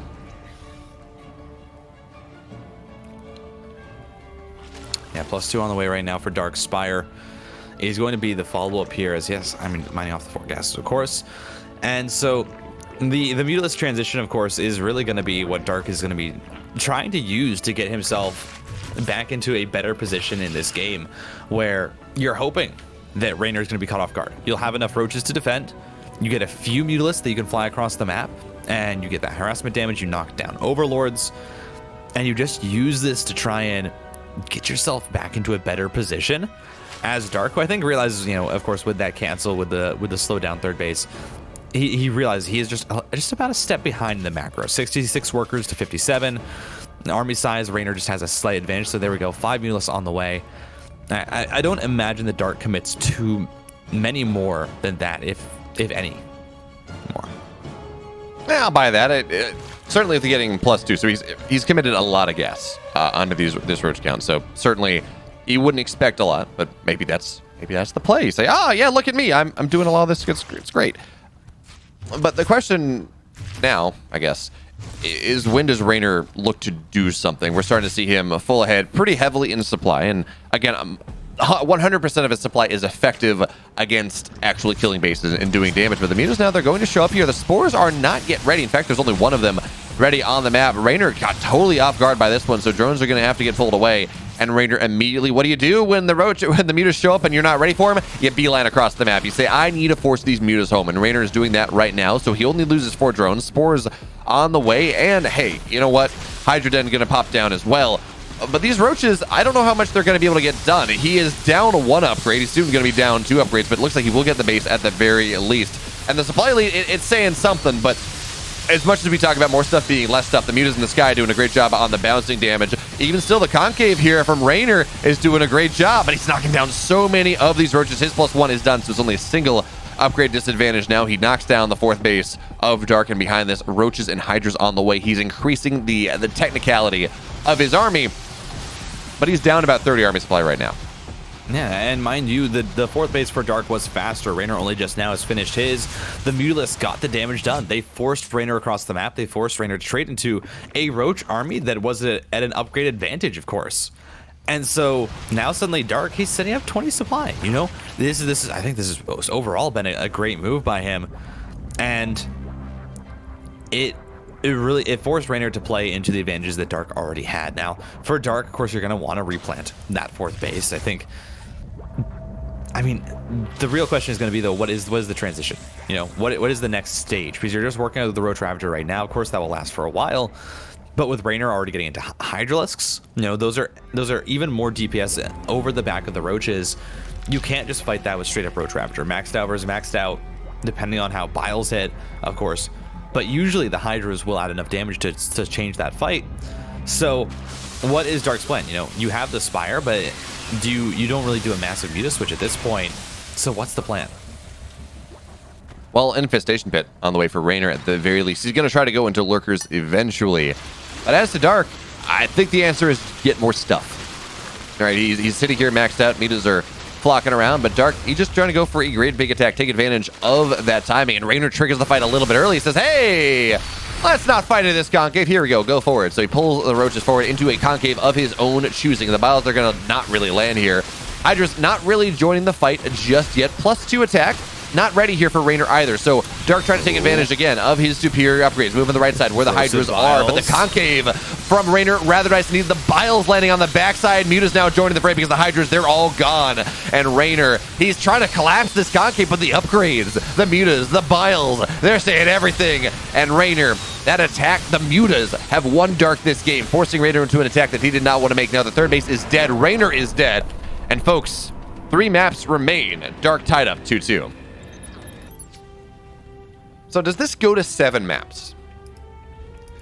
I mean, at this rate, yeah. If it keeps going like this, yeah. But yeah, I mean, I really a lot of props though to Dark in that last game. Oh, he's so good. He's so good. He's got the mind games of the mind games. So that means twice the mind games, and does that mean that he has that there's no brain? Right? If we mind games minus mind games, they counter each other out, and to have a mind games, yeah. Oh, clearly, what I'm trying to say is Protoss play is brainless. There we go. Twitch cat, you're welcome. Yeah. Exactly. But yeah, so Reynor's going back to the Protoss, and I think honestly, that's gotta just be a big mental win for Dark. Is Reynor tries to pull out the Zerg again, you smack that down, force him back onto the Protoss. I mean, I think Dark's gonna be pretty happy with that. Now, I really do hope though that we do see Dark be a little bit it's the weird thing that Dark does with his style of play, where he'll stick on 4 to 5 bases for a really long time, stick on Roach Ravager. And I think he just did it a little bit too long in that game 3. He just really was kind of tunnel visioned in that position. And if he had broken out, if he had maybe taken that 6 sooner, transitioned a bit faster, I think that game would have looked a lot different. And so I really want to see that in this game if it goes to the same position. Yeah, that really does seem to be the problem, or the sticking point in this anti-hero style PvZ, or ZVP that we've been seeing recently. Where they go whatever it is, Roach Ravager, Heavy Ling, and then the Protoss starts to build up, and you're like, okay, well, you got Hive, great. You know, you're starting to build into this. And specifically, it's the Heavy Ling style, because that goes into Ultras. And we see them stick on Ultras, and it's like, if you build a bunch of Broodlords here, that would be great, right? Because the Protoss then transitions to tons of Archons and Immortals, and I mean, we know how well that one works out. And often with that Heavy Ling style, you have a lot of map control. But as our observer showed us, that is far in the future. Oracle #1 on the way. Reynor, he's been going the European Protoss style for the most part, going 2 Oracles, not 3. And of course, this means his Blink is a little faster, his +1 a little faster, but you have a little bit less map control. It kind of balances out. It's kind of cool that this style has been played with enough at this point since Hero started doing it, that we're starting to see regional stylistic differences, allowing players to have a little bit more fun with it rather than say, the way it was at the beginning, which is you follow that build and you're win or die trying, dang it. I'm sorry, I got 4 hours of sleep last night. Bear with me. It's all right. I was just enjoying the spectacle, as Dark is going to get the full scale here, sees, of course, Stargate once again. And so it's going to be rinse and repeat from Reynor with this opening. And so I would really like to see if Dark can try and... Ooh, yeah. It takes a bit of damage there onto that first Oracle. Luckily just a bit on the hull. Mostly just the shields getting knocked down by the Spore. But on a map like Data C, I would like to see Dark be a bit more confident in his later game tech and expansions. Because... again, this is a map where it's a lot of ramps that you're going to be attacking up, and so it's going to be hard to end this game in the early to mid game. So classic, actually. Ooh, that's a nice little opening right there. Queen's not in position, but Reynor not able to get it because that Oracle taking damage from earlier, taking even more so. But classic, not classic, I'm sorry, Creator went and killed Reynor on Dad at Sea in the recent EPT Cup, recent EPT Korea. And he did it by going for something like, he just went for a 2-base Blink Stalker all in.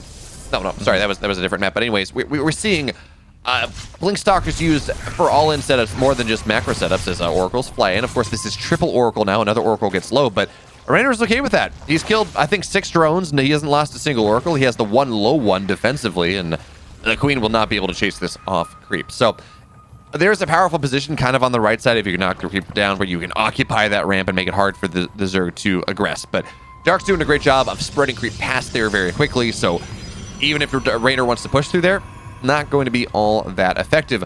But this is, of course, a slightly different version of the hero style. Notice the Forge is not done as Blink gets started. So this is going to be a composition that has more gateways early, more stalkers early, and the Blink's well-timed, but the upgrades are not going to be there quite as well. So a little bit more map control, a little bit less power in the mid-game. So we're going to have to see how much damage Reynor's able to get done with it before everything really settles into that 4-base setup. Yeah. And, well, do see a few Stalkers here pushing out. The Blink, a little bit more than halfway done, +1 on the way now. And they're a bit staggered with those upgrade timings, which is going to be a bit awkward for Reynor, which means he's not going to be able to really push out with both of them finishing up synchronized as you would probably like as the Protoss in this situation. And on the back of this, Dark, very quick 4 bases.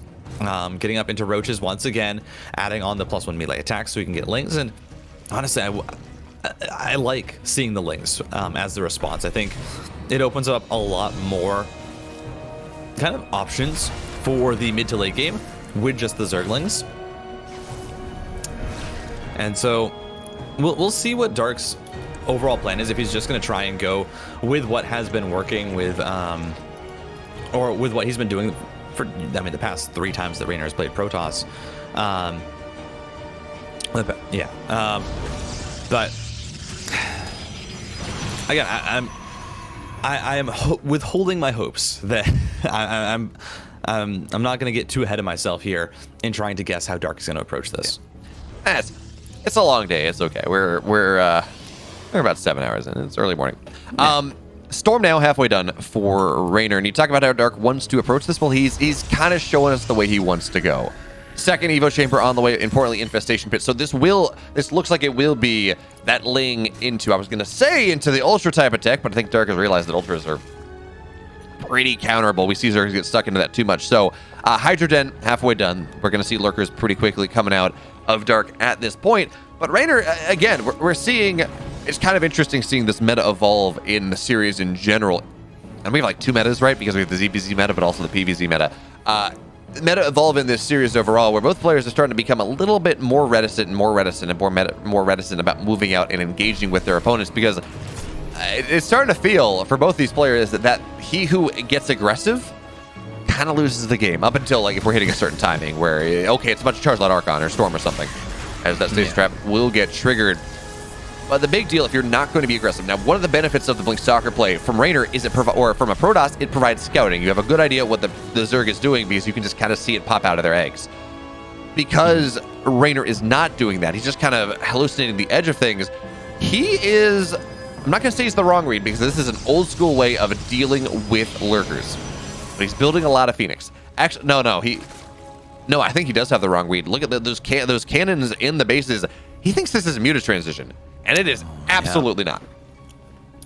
Yeah, I mean, I think Muta makes sense with what Reynor has seen. You know, it's not been a lot of information. Dark has been very careful in how much he's showing Reynor, and so Reynor's like, all right, I'm going to play it safe. You know, this might be Phoenix, and so I need to be prepared for that eventuality. Because you just haven't been spending a lot of gas, but that's not what it is. Dark is just being very, very cautious with these Hydras and the Lurker timing.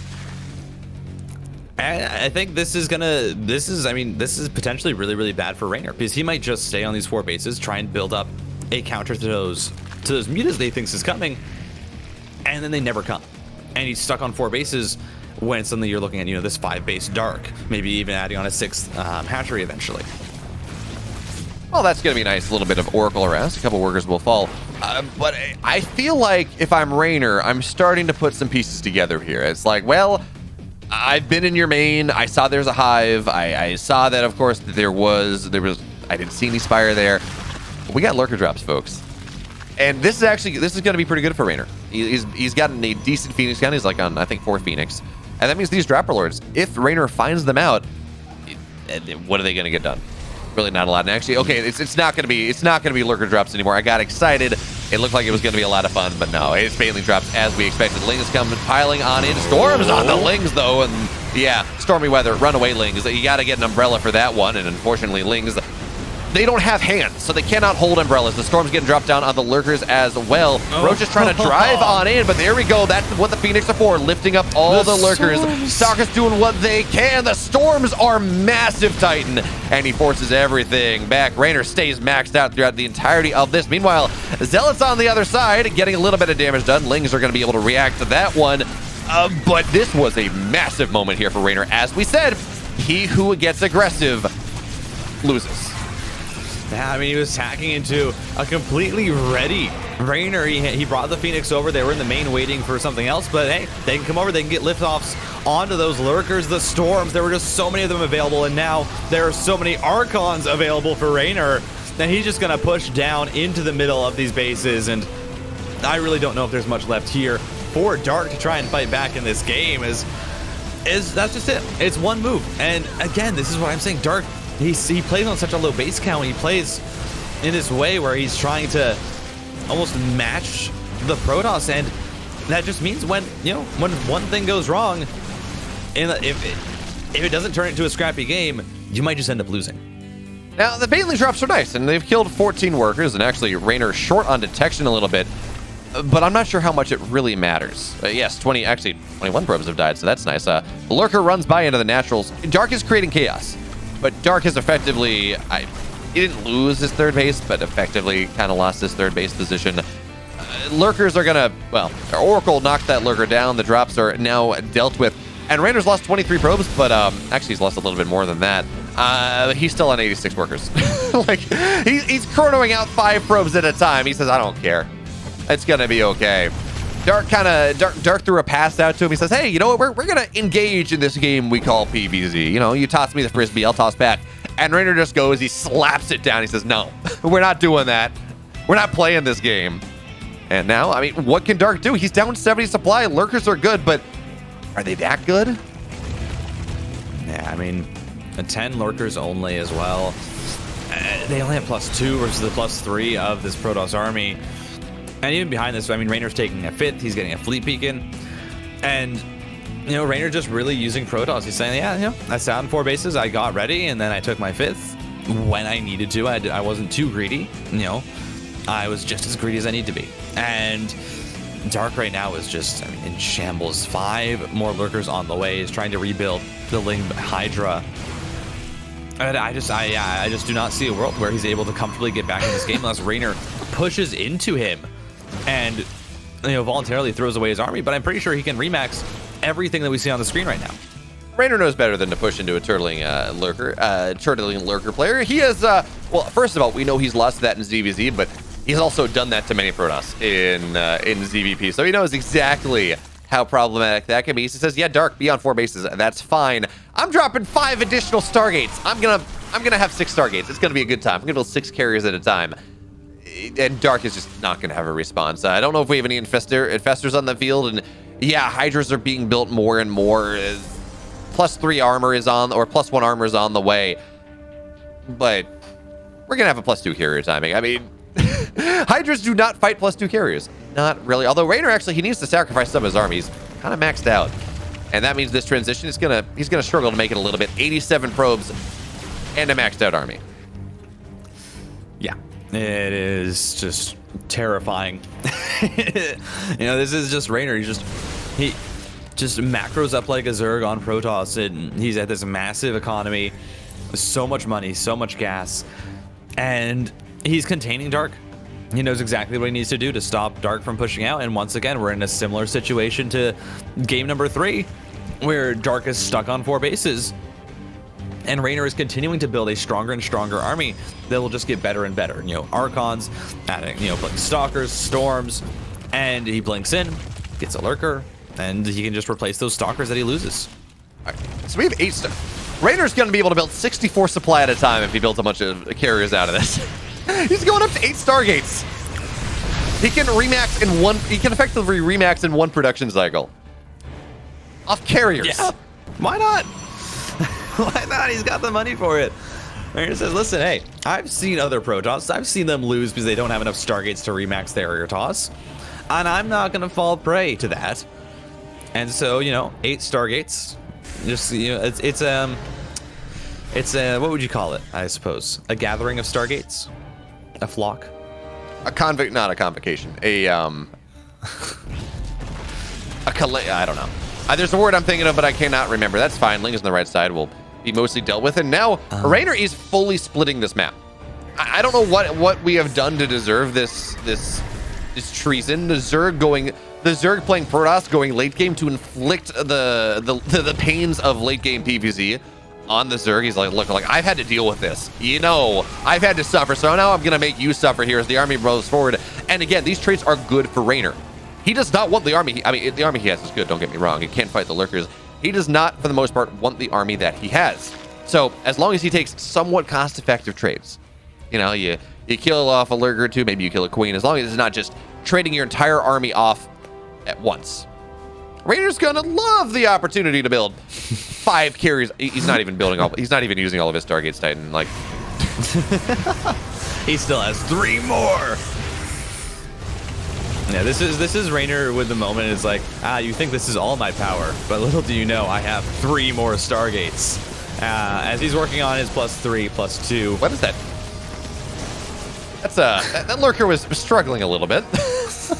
He's like, I want to burrow. You're there. Gotta move.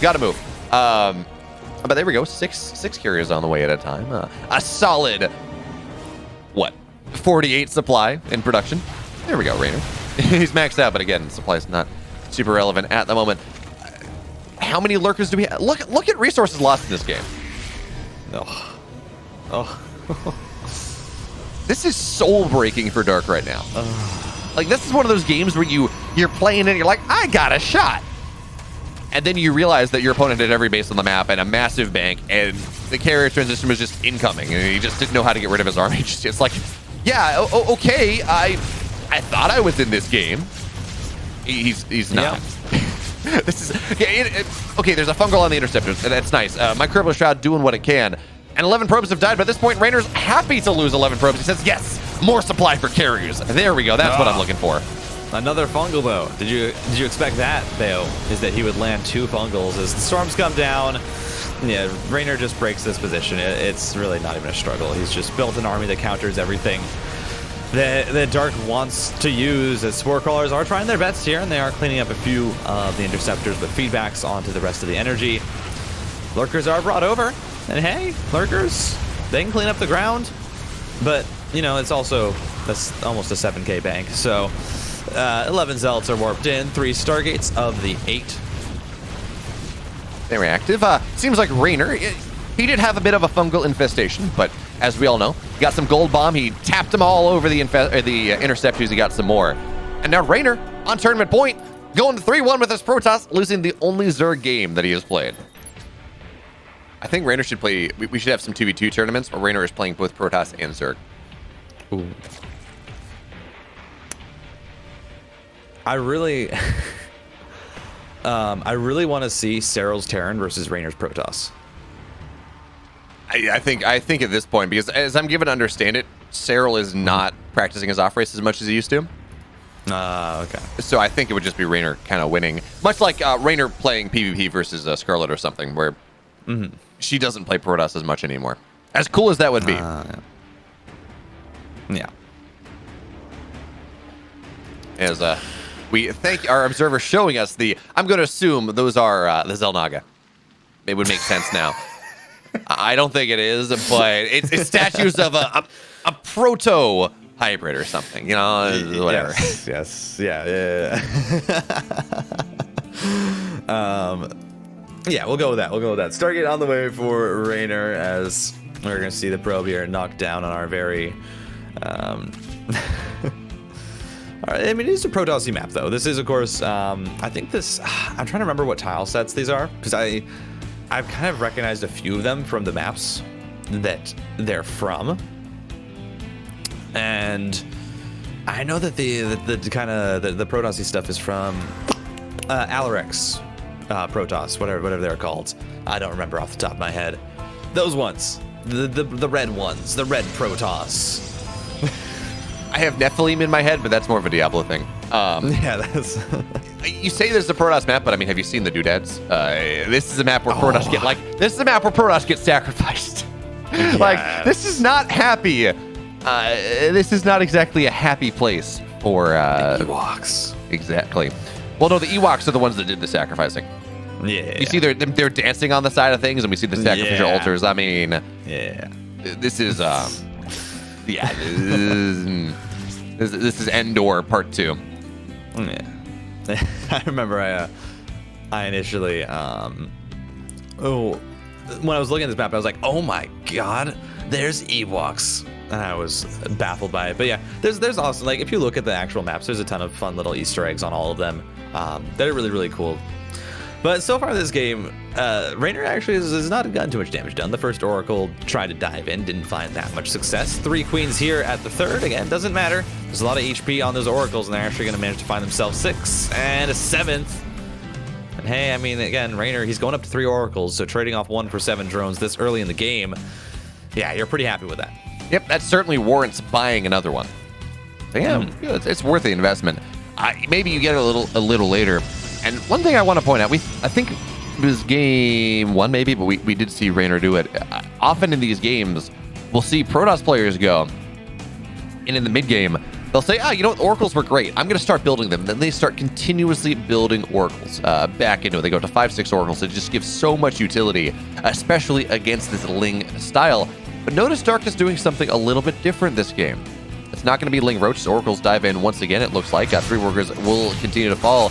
And Adepts into the natural, but there's going to be 1 spore, but Adepts are still going to get more. Make it 2, make it 3. And they're going to get 4 workers here. That is fantastic. Reynor, you know, I thought we might see be angry Dark, and okay, Dark is not in a good spot right now. It seems like he is the one that is getting sacrificed here, that he is the one that has been put up on those altars. 14 workers go down as Reynor go back even more. What, that 20 workers dead before the 6-minute mark? That is... 21! The Oracle control. Like, just everything here. I just... Like... absolutely insane from Reynor as he manages to pick off so much, and it's 62 workers to 40. What are you supposed to do as Dark? This is match point for Reynor, and Reynor's just said, okay, I'm gonna walk into your mineral lines, I'm gonna mug you, take all your drones, and there's nothing you can do about it. As look at this massive bailing run by. Oh, that probe line was grouped up for a second, but so far not actually finding that much damage. And Dark, this is a massive commitment. Doesn't really find that many probes though. As, I mean, this Baneling trying to find the connection. 12 are finally going to go down. More and more Lings are actually just coming on. And what? Dark just Ling floods this? Dark says, hey, you know what? You don't have any energy on those Oracles. I know that much because you just killed so many of my workers. And I got +1. You don't have Blink. I think Blink is actually done now, but you only have Stalkers here. It's the only move that Dark had. But sometimes the only move you have is the correct one. Lings continue to flood across. Oracles, they say we can't defend. They're going to try to get something on the other side as Reynor now knocked down to 2 bases. And I was looking at a 4-2 win here for Reynor. It was like, okay, well, Dark looks broken after that game, mentally, physically, emotionally. And Dark says, that's fine. I have Lings. Maybe I shouldn't. Maybe I haven't respected the Lings as much as I should have. So Reynor on the other side of the map, 2 more workers go down. But now, Reynor's only up 3 workers. He's just gonna break it. Oh. Yeah, the blink is not enough. He just gets the surround. Then Darkness says, yeah, no, I know I'm taking a lot of damage. I don't care. I'm just gonna run across the map. He's into the main. He's gonna start to find the probe lines. This game is insane. As the Oracle's gonna be brought back, there are 3 of them. They'll be able to eventually start to clean this up. But the probes are brought back to the mineral line. But the 3rd base died. He was killed. Yeah, but the funny thing about this, Reynor is still equal on workers. If he's able to stabilize, he's not out of it, but he has not rebuilt. Okay, there we go. Good warp in. I was going to say he's not rebuilt the wall just yet or reestablished that position. But now Dark, he's droning up behind this, building more roaches, getting +1 carapace roach speed. He has his eyes on a next level of this timing. He got the third base. He got a ton of workers. He really equalized. He not just equalized. He pulled himself ahead in this game. But the game is not over. And with +1 getting done here for Reynor soon enough, well, those stalkers are going to fight very well against the roaches that Dark is making. Carapace helps, but again, they don't do a lot of damage necessarily. And adding in these High Templar as well with Archons joining in, Blink Stalker Archon versus Roach Ling. That's one on relatively equal supplies. That's one I almost favor the Protoss composition. Yeah, I mean, getting those Archons in is such a big move here for Reynor. And Dark is on 4 bases, but again, like, this is where we really want to see Dark. You know, he's got to do what other Zergs do. You know, you take this advantage, you got to run with it. And so 71 workers, this is great. He's already going up to a higher worker count than we've seen him go up to in a lot of other games.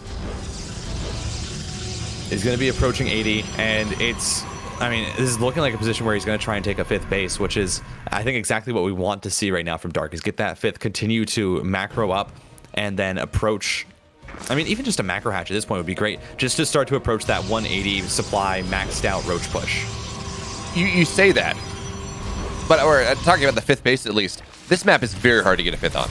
It is. It has been the thing that has killed Zergs in PvZ in this style for quite a while. But there we go. That is the break. That's the Chad move. He knows that Reynor's not in that great spot. He knows that there's not a lot to deal with this. You drop 10 Swarmos, you drop a Nidus, and then you pin Reynor back for forever. The world will be your oyster. That being said, if Reynor can hold, and he does have Storm, so you storm the first couple Locust Waves, you're maybe fine. What he does not know is there's a Nidus in the main base. The Swarm hosts, maybe they're somewhat okay to deal with if you're, if you see them coming in.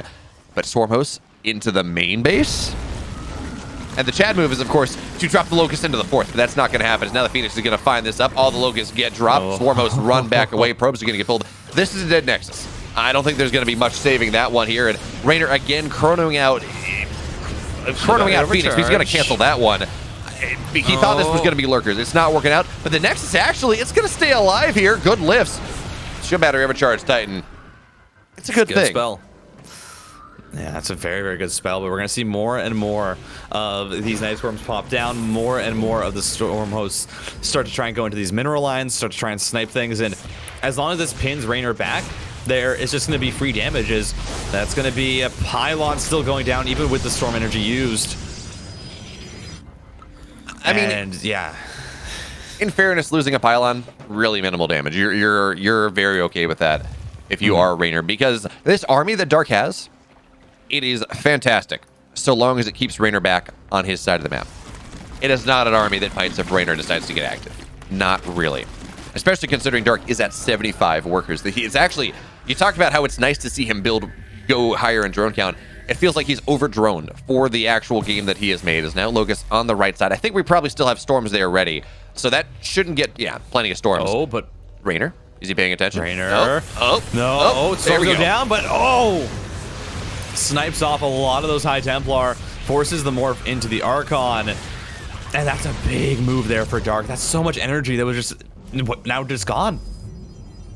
A lot of gas gone too. The Archons were not able to survive. So Reynor, not quite. It looked like he was paying attention, but not quite well enough. Is that he was starting to build up in supply again. He had approached 150 supplies, something like that. I'm like, okay, maybe. But now it's going to take him a good deal longer. And now we have the Lurker Den on the way. Now we have Dark transitioning into that next level of tech. And in this battle of momentum, well, momentum is not being conserved for Reynor. He keeps getting pushed back and back and back to the Locust in once again. Probes are going to get pulled away. Storm there, please. No, Reynor, I guess, does not have the energy for it. And Dark now, he's just targeting the Nexus. Finally, Dark gets the damage he's looking for, although High Templar going down. You consider that one valid anyways. But Reynor is starting to get, his supply is starting to creep up there, right? 150 supply is the point where you start to say, okay, maybe I'm going to have enough to deal with this. Damning run by, not gonna be able to find that much damage. Dark behind this, mind you. What's been going on is the real question, because we've been focused so much on the swarm hosts. Well, Adrenal Glands is on the way, +2 ranged and Carapace, as well as the lurkers. So Dark is eventually getting into those lurkers. That is going to be his eventual path, but it is not what he's focusing on right now. It's just he's been buying himself time to get into it. He's going to snipe off again, more High Templar, another Archon goes down, and those are just losses that Reynor cannot afford. Those High Templar, they are so expensive. And the key thing we got to point out here, by the way, those High Templar, they were full energy High Templar. They're High Templar that Reynor had been keeping alive to knock this down. So we are seeing Reynor, specifically his spellcaster usage in this game, is starting to fail on him a little bit. He's not getting the storms off that he needs, whether it's because he doesn't think he has the rate, like it doesn't have the positioning or what. He's not knocking them down. This is very holdable as the Protoss. If they get the storms off where they need to, then the Locusts fall. But if you don't, look at Reynor's positioning here. He says, yeah, dive on top of my stasis trap. It's actually, look at that from Dark. He triggers 2, and then he triggers the rest. The anti-mind game there, he knows what's up. But even still, these Locusts, they're going to time out for the most part. They get some static defense, but static defense, again, those are the kind of things that Reynor's okay with. Losing bases and losing army and losing probes. Really, anything that is supply or important structural damage. That's what Reynor does not want to see happen, but he is solidly on 4 bases. Looks like he's starting to posture for a 5th base a little bit. He's starting to get closer to max out just a little bit. +2 on the way. His upgrades are really the thing that are hurting for him in this game. He's getting himself back into it, but again, it's hard. Again, the Locusts are going to swarm. Look at that. And the Storms, though, on the right side, the Roaches will fall. Locusts really not getting all that much, not targeting anything that is important. Oh, that Storm's going to whip, though. Bit unfortunate there for Reynor, but he's going to hold off on this one. And Banelings, though, into the 4th base. That's the question. 2 workers fall. Looks like that is going to be the extent of things. Good job there with the Stalkers. The Nidus, or the Locust waves, are starting to get less damage here, Titan. And Reynor, he feels confident to move out of the map now. Yeah, I mean, I feel like the real issue here is behind this, Dark hasn't expanded. Dark's taken 5 bases, but in the past, what, 8 minutes maybe? 6 minutes of pressure, Dark has not taken any more bases. Sure, he's gotten some upgrades, but he hasn't really been expanding. Oh, maybe could have popped out the Locust waves, but doesn't want to risk it. But this does feel like, Dark's bank, it feels like it should be so much higher than it actually is, but no, it's fairly even without a Reynor. He only has 1k more minerals. The gas count is about the same, and so even trying to chase down these Stalkers here, replenishing these units is not going to be, just like a walk in the park. Oh, he's doing it again. Oh, this is massive, the hold position for the blink. And all of the Stalkers get blown up. Well, sometimes you blink, Titan, sometimes you blunk. That was a block. That was Reynor. He thought he saw something, and he just was not aware of the lurkers whatsoever. And now everything I've good said about Reynor's positioning, he's starting to come back a little bit. Maybe it's okay. No, not anymore. And Dark sensing opportunity here. Lurkers coming in from every side. High Templars dropping the storms as they can, but the Locusts are going right on by. We need to see another storm on top of them. That's going to knock them down. Archons get morphed. And actually, though, supplies of Reynor start to climb back up once again, but really it is in the worker count here. Lurkers on the left side, they're getting lifted. The flank, the positioning is okay for Reynor. He just doesn't have enough. His army is not technically enough to really deal with this 120 supply to 36. Reynor has been well and truly broken in this game. He made a long, slow comeback attempt of it, but Dark had the timing that he needed. Reynor's going to lose the space once again. He's lost so much of his army. He's down so far in upgrades. If Reynor had been in the position he was in game 1, right, where he's like 3-3 and maybe some shields, he wins that fight on the surround. But the Lurkers did not die quick enough, and they did too much damage. So now Reynor, he's trying to fight this losing battle, but Titan, it is a losing battle. I think we're going to game 7. Yeah, it looks like a game 7. Been on the docket since the beginning. I mean, we saw how this match is panning out. Bases are getting knocked down. Ling run by here.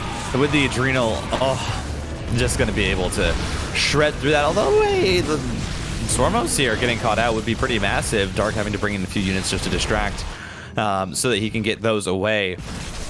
But yeah, Dark has enough to reinforce, to rebuild, and even on just the 5 base economy, it's going to be enough. Reynor is starting to get back into a decent position, though. He's only at 141 supply, but as you said, it's 93 probes. It's only 49 army supply, and that's GG. We're going to game 7. Yeah, in this situation, yeah, it definitely does feel like Dark he's the shadow. He is the dark technology here, lurking up in games that he should lose. He Ling floods you and then swarm hosts you to death. I mean, those are 2 games in a row where it was, you know, had Reynor kind of beat down Dark, and then Dark in that last game kind of beat down Reynor. Even though Reynor was starting to come back towards the end there, it was just, again, it was one misstep, and then that was all it took for Dark to just blow it up and eventually push it there to a win. Exactly. So, Titan, we can talk all we want about how clutch Dark is, how he's maybe powering up as the series goes on.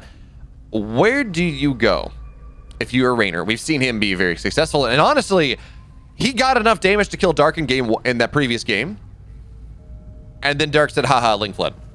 And that equalized the game. In fact, that gave Dark a lead, and it was Reynor trying to claw his way back, his fingertips on the edge of the cliff.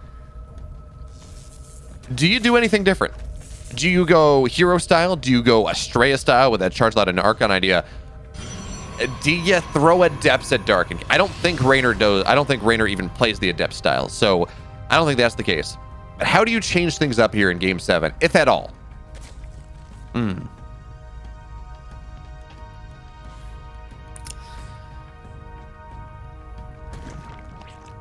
That's a good question. I mean, I think for Reynor, it's hard because he's definitely gonna. I feel like you want to run the same build. It feels like the one that he's the most comfortable with, the one that he's the most confident with. But as for I mean, Dark, I feel like again, last game, the idea that we saw after the Ling Flood got damage is, I feel like how we want him to play is, you know, if you can deflect that early game damage, if you can have your queens in position, have your spores a bit better position for those oracles, and shut down that damage, and then you start to expand a bit more aggressively, you tech up a bit faster into these options, you know, then it feels a lot better for Dark than just sticking on the Roach Ravager. Yeah, I'll buy that. What I will say, you talk about maybe wanting to see Dark play like that. That was a mistake that Reynor made. He lost the Oracle, he did not rebuild, and he ran out of energy. Like that should, the build he went for should have insulated him against that. And then, well, he lost 20 workers. I mean, that should have been a dead Dark for multiple reasons. But for right now, Oracle, it's not getting all that much. The question, though, also, as we look here, the third bases of Dark and Reynor are pretty close together. They are, say, vulnerable to Ling Floods and Roach Floods and things like that. I'm going to assume then that Reynor is going to get, there we go. Yeah, I'm not going to assume third Oracle is on the way. Reynor says, oh, hey, a couple free drones, and that's going to be a Spore double cancel, so almost as much money as getting the drone anyways, and he's going to fly to the main base right now where there is a Spore, and we're not going to see Reynor, I don't think, get nearly the same amount of damage he did in game number 1, but look at that. He says, yeah, I'll accept the damage on my wounded Oracle, or on my healthy Oracle, the wounded one. Gonna hide back into a corner. I wouldn't even be surprised to see Reynor recall that just to make sure that he gets it out. Yeah. Yeah, it's Twilight Council on the way now. +1 melee attack started up very, very quickly here for Dark, actually. I'm just going to be working on that upgrade for his Zerglings. The 2 additional Oracles have been produced, so once again, up to 3 Oracles. And I mean, it also could be a case where Reynor just tries to dive in with these 2 Oracles and then use that opening to go in with the third one as, ooh, that Oracle's very low. One is going to be sniped, but you get 6 drones, 7 drones for it, plus the transfer as the Adepts come in, and that's 10 drones going down as Reynor he lines these things up so well. That was a set play from Reynor in that game. He runs the Oracles in, the drones run away, and he runs Adepts into the natural at the same time. He says, hey, Dark, what are you gonna accept damage here? Are you gonna pull the drone somewhere? I have an Oracle that's ready to dive in if you pull it into the main base. I have my Oracle that's already floating over that direction. No good decisions, no good options for Dark in that game. And here is the thing that Reynor should have done last game. He's doing it now. He's rebuilding Oracles that he's lost. He is not going to be vulnerable to the Ling Flood again, and I think Dark knows that. He absolutely does. He's not building more Lings here, not really. He's got a couple on the map, sure. But he's droning up behind this. He says, you know what? That bought me a game, that got me a game I should not have won in Game 6. It's not going to happen again. Reynor is very ready for that, but there is a timing now. that Dark may look to hit with his roaches done with Ling +1 Lings, where he can get across the map rather quickly. And this third base of Reynor, not only is it rather close to the third base of Dark, it's pretty wide open. There's not a lot of chokes that the Protoss can look to take advantage of. They have to build their own, which does make it maybe a little bit more pushable than, say, Moondance or Stargazers or something. I mean, Stargazers certainly not, but I don't know, Tropical Sacrifice, say. I mean, we've seen Reynor himself actually take advantage of the pushability of that third base that he's taken right now. With Lurkers, it is such an easy base to siege, to get a setup on, especially if the fourth is upwards from it, or the fifth. And so it's definitely a situation that Reynor's going to have to be very, very careful with, as Dark is also, or has taken his own fourth base, is working on a macro hatchery again, and that's something that I want to see, is just some more production. If Dark wants to stick on this lower hatchery count for his expansions, just getting up some more production so that he can hit these swells of units a bit quicker than he is, so that he can actually try and out macro and out produce the Protoss, rather than just sticking kind of in line with what Reynor is producing. And I think this should help out a lot, as that fourth Nexus is going down in the 6 o'clock position, which I think is the much safer option. You can wall that off with gateways, and Reynor actually making a gateway wall at his third, which is not something that you'll see as often. Titan, that wall is visible from space. It's massive. It's so the great big. Wall of Protoss. But a couple more drones will go down. Reynor misses the last couple, but we look at this and we say, oh, well, did that damage even matter? You know, Dark on 84 workers, and we can tell that it did, because Dark could be very easily up at 80 army supply right now. He did have to spend the extra lever, spend everything. This allows Reynor to be much happier on his 4-base setup. His Storm, he can get that very early. In fact, it's done. He's got +2 on the way, second Forge as well. He has a much higher, he's been able to greed out for a much higher tech army than he normally would be able to afford at this stage in the game. But Dark, he's expanding northwards. It's really interesting, actually. When he first started to see PvZ on this map, we saw all the focus was on the gold. Hero, in fact, would set that as his pushing position, and he would try to go, he would mine out of the gold, and he would go that heavy up-tempo style. But now we have Dark. He's not even paying attention to it at all, as we will see another Spore get killed. And that's actually rather expensive. You cancel the Spore, you still lose the drone anyways. But Dark is expanding to the rich gas space. And it feels like today is the first time I've really started to see any sort of focus on the north side of the map for that rich gas base. It enables a lot of things. It means you can build a lot more Banes for Dark. That's nice. It means Lurkers are more affordable, really. It means you can get Infestors.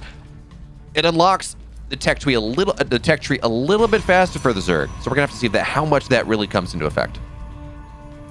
Yeah, and again, Dark here again taking a much faster fifth base. He's not being stuck in, and this is the same thing that we saw in that game number 3 and game number 5, where Reynor is being very, very passive. He's building up the army that he wants to fight with, but now this time we're actually seeing Dark not be scared of that, and is instead taking advantage of that space that he's being given, as Banelings rolling on in are going to be able to blow up the Zealots. But now you have to get on out with the rest of this army, because the Stalkers are on their way over, and I don't know if Dark actually has enough. I would love to see what's going to be happening there. Yeah, Storms go down, Stalkers blink forward, Ravagers are falling, but Dark is not being as scared of it this time, as Baneling drops 19 probes, ending up falling. More trying to be chased down, but the cannon line is deep enough, as the Lings just sticking around, and this is massive damage here from Dark, able to knock down Reynor's probe count to a more reasonable amount.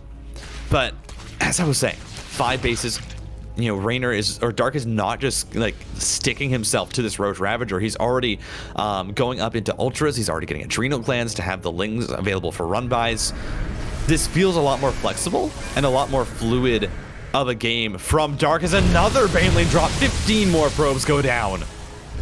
I mean, oh, okay. Actually, the Oracle's run out of energy, so that 5th base is not going to go up. That is a force to cancel there from Reynor, is now into the natural. Another Baneling drop. This one, though, it seems like Reynor is prepared, but Dark is just swarming here. He is embodying the Zerg at this point. There's a Nidus popping up in the main base as well. Phoenix is going to see this. The question is whether Reynor actually sees it. I mean, it's on the minimap, but seeing it is a different story. As Baneling's on the right side. This is just all over the base. Baneling's, though, they're going to find a bunch of High Templar. No, only one will go down, and the probes look like they're pulled out for now, but Lings and Banes into the main base here. Oh, here comes Dark. Once again, the Forges, as you say, getting targeted down. Shields will be denied. +3 attack. Looks like it still will be kept alive here, and you're going to get the shields eventually. Meanwhile, Dark pushing in the left side. 7 more workers go down. I got a question, though. Is that enough? Well, it probably is. It's worthwhile. But Reynor's still on 74 workers. I mean, Reynor has just been constantly producing workers. It's actually insane that he's kept up this high probe count. It's like when you see Maru lose 30 SCVs and they still on 60, and you're wondering how it's happening. Is look at this wraparound onto the Archons. The High Templar are going to go down. The Archons do shred through with their +2 though, and that is just disastrous there for Dark. I think that's the first real misstep that he's made as the Ultra's going to come through. The 5th is getting denied once again, and denying that 5th is massive here for Dark. You don't want to overstep your boundaries here. You don't want to get too aggressive, because if you do, you can start to just lose out on these trades. The Ultra is going to go down. Now more Banelings rolling on in. It's just Ravagers as the Nidus Swarm is coming on up, going to try and knock down those gateways. And Dark is just playing this so aggressive. He's taking a 6th. And I would love to see Dark push this creep forward a little bit more. Right now, he just has it to the middle of the map, but he has the time and he has the space right now to push it even further, so that he has just a bit more map control. Reynor, you knew about that. You knew about that Nidus. You were killing it, but he abandons it because the push to the front is too scary. He's going to have to react to that one eventually. Storm's on the left side. Archon's knocking them down. This game has turned into a battle of insane multitasking. All of a sudden, there's an Ultra in the natural. Hey, Reynor, you got to deal with that one. Dark is everywhere. He's queuing up attacks left, right, left, right. And Reynor is reeling here, trying to make something happen. The Queens, though, they're keeping this Ultra alive for now. Not much transfuse remains. The second Nidus pouring things out. Reynor, though, he is really holding on right now. He's got himself up, still at 200 supply. The Lings, Banes in the 4th base, not getting all that much done. The Nidus gets knocked down. The Ultra runs away, retreats on its heels. And Dark had the momentum. He absolutely, this Ultra, Oracles don't have the energy, but Stalkers should be able to, here we go. Ultra's dead. Dark had so much momentum over the last 3 minutes of this game. He was all over the place, and he still is. But it feels like Reynor has finally had a chance to catch his breath. He's sitting here. He is maxed out still. Dark does not have the money for that. And this Nidus will not go up anymore. Reynor, when he only has to deal with like 1, 2, maybe 3 threats, and I know that sounds crazy, he's actually handling this really well. All he needs right now is a 5th base, but if Dark is going to trade so cost inefficiently into them, I'm not even sure it matters all that much. Lings forward, but Storms will be able to deal with that one. On the left side here, Dark, it feels like he's getting stuck into Ling Ultra. Immortals are joining the fray. Archons, they have heavy upgrades. It doesn't feel like this army for Dark is cutting it anymore. Yeah, I mean, I think Dark just needs to cut the losses here, retreat with the Ultralists, get into some different tech. He's at 6 bases. He's at a very comfortable stage in this game in his macro. Finally, we're going to see this Nidus Swarm go up, and this is just non-stop aggression, non-stop pressure. But again, these Ultras here, they're getting a bit aggressive. They don't have +3 carapace just yet. Sure, they have chitinous, but against the Stalkers, they do actually get shredded pretty quickly. And it just feels like Dark here being a little bit indecisive with these units, not really moving them back as much as he needs to. And Dark getting a bit ahead of himself. Reynor, I mean, behind all of this, you have to give props to Reynor. He's handled it at least, and he's been able to continue probing behind it. He's kept his worker count high, and that's really what's been saving him. He's continually pulled probes. That Nexus is so low, I think you just blow it up, put the shield battery overcharge.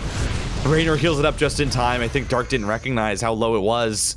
As 11 probes have gone down. Lings were burrowed. They're going to unburrow now and just cause even more annoyance here for Reynor. And it's keeping Reynor onto these 4 bases as Dark is continuing to expand, continuing to get up more and more bases. But eventually, we're going to need to see Dark transition. We're going to need to see Dark have another option that's not just throwing units at Reynor, because that's not going to work anymore. Man, shout out to Snoopy, by the way. Shout out to our observer. This game has been multitasking hell for the last 5 minutes, and he's been catching pretty much all of it, which is really hard to do. As Lings now they're going to find this 6th base, or what is that, the 5th base attempt there from Reynor, but this time Storms, his army is there, it's all prepared, so 4 workers die. I mean, that's kind of fine. Reynor can build 4 workers at a time. Chrono is a powerful thing indeed. And look at that. Dark says, yeah, okay, I'm going to show your stasis trap. That's fun. The burrowed banelings all over the place. And that actually is someone we got to pay attention to. Burrowed Banes on top of a bunch of High Templar maybe. That could change this game. But for now, Storms are going to be good. And Dark, despite everything, his bank was going low for a while. His economy are like, okay, maybe.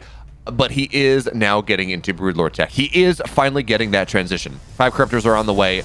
Greater Spire just about done.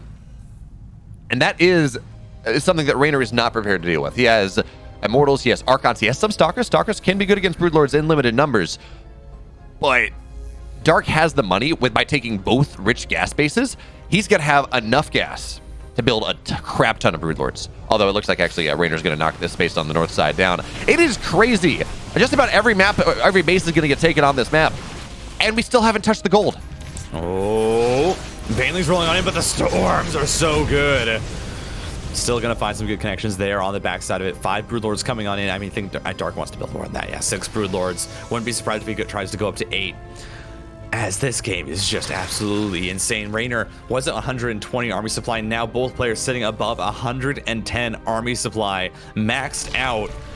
And this game is just, I mean, both these players, Beo, insane multitasking, insane attention to detail, as now it's approaching a position where if Reynor is not able to keep this 5th base, then this game will swing in favor of the Protoss. Says, you're blinking on top of these ultras, they're going to take the fight as transfuses come on through. Then Reynor, you cannot jump onto these massive Zerg units. No, you really can't. Yes, Stalkers can fight ultras, sure, but they're fighting brutes and ultras. You cannot do both. So 25 probes have died here as well. Reynor getting a little bit too antsy. He thought he saw an opportunity, and he was not ready. He was not ready for this tech, and so he's getting punished pretty severely. Now he's only on 59 workers. He's going to have to rebuild that one. Ling's burrowed all over the place. Again, his supply is still pretty good. His army is decent, but it does not deal with the Broodlords just yet. And unlike, what was it, game 4? Something like that. He does not, maybe it was game 3. He does not, he's fighting ultras as well. He cannot just blink out. It's not just like Broodlords with a smattering of Lings. This is a fully, this is a fully enabled Zerg economy. It is Lings, it is ultras, it is Banes. Not really the easy fight you can take is on the bottom side. The gold base will be denied. And as this game goes on, if Reynor's able to build the tech that he needs, that Nidus doesn't get much of anything. If Reynor's able to build the tech that he needs, as Head Templar goes down, but storms on the ultras are going to be nice enough, I guess. This game is gonna swing around the bottom left base, but Zealots do not fight these ultras. Archons certainly do. Stalkers certainly do. So Stalkers blink forward. One ultra will fall. But I'm worried about, there's this tongue of creep through the middle of the map here, Titan, that Dark can freely move into. It means his queens can move forward. It means that these Broodlords, well, they're a lot harder to deal with than just blink on top of them. These ultras will die. The Zealots lock him into a corner, and that's something. That means there's another set of run-bys here. Oh, the stasis trap's not enough. Bailey's getting on top of everything here. Titan, this is gonna break the base, I think, and then Reynor, he's gonna be truly broke. Yeah, I mean, the recall has to come through. Dark just found the opening. He has the Broodlords, he had the Banelings, but the recall, bringing back in the Immortals, are going to stop the Ultras from pushing. But I think that Dark has finally done it. This game has looked the most convincing from Dark. He's been playing out of his mind with the multi-pronged. And Reynor, he's been keeping up, but it hasn't been too much. Now you're having to fight this whole army straight up. 119 some army supply of Zerg, and the blink forward is not going to be good enough. The Broodlords are going to reign supreme in the air as the Zerglings come in for the final surround. The bases will fall. GG! Dark is going to do it.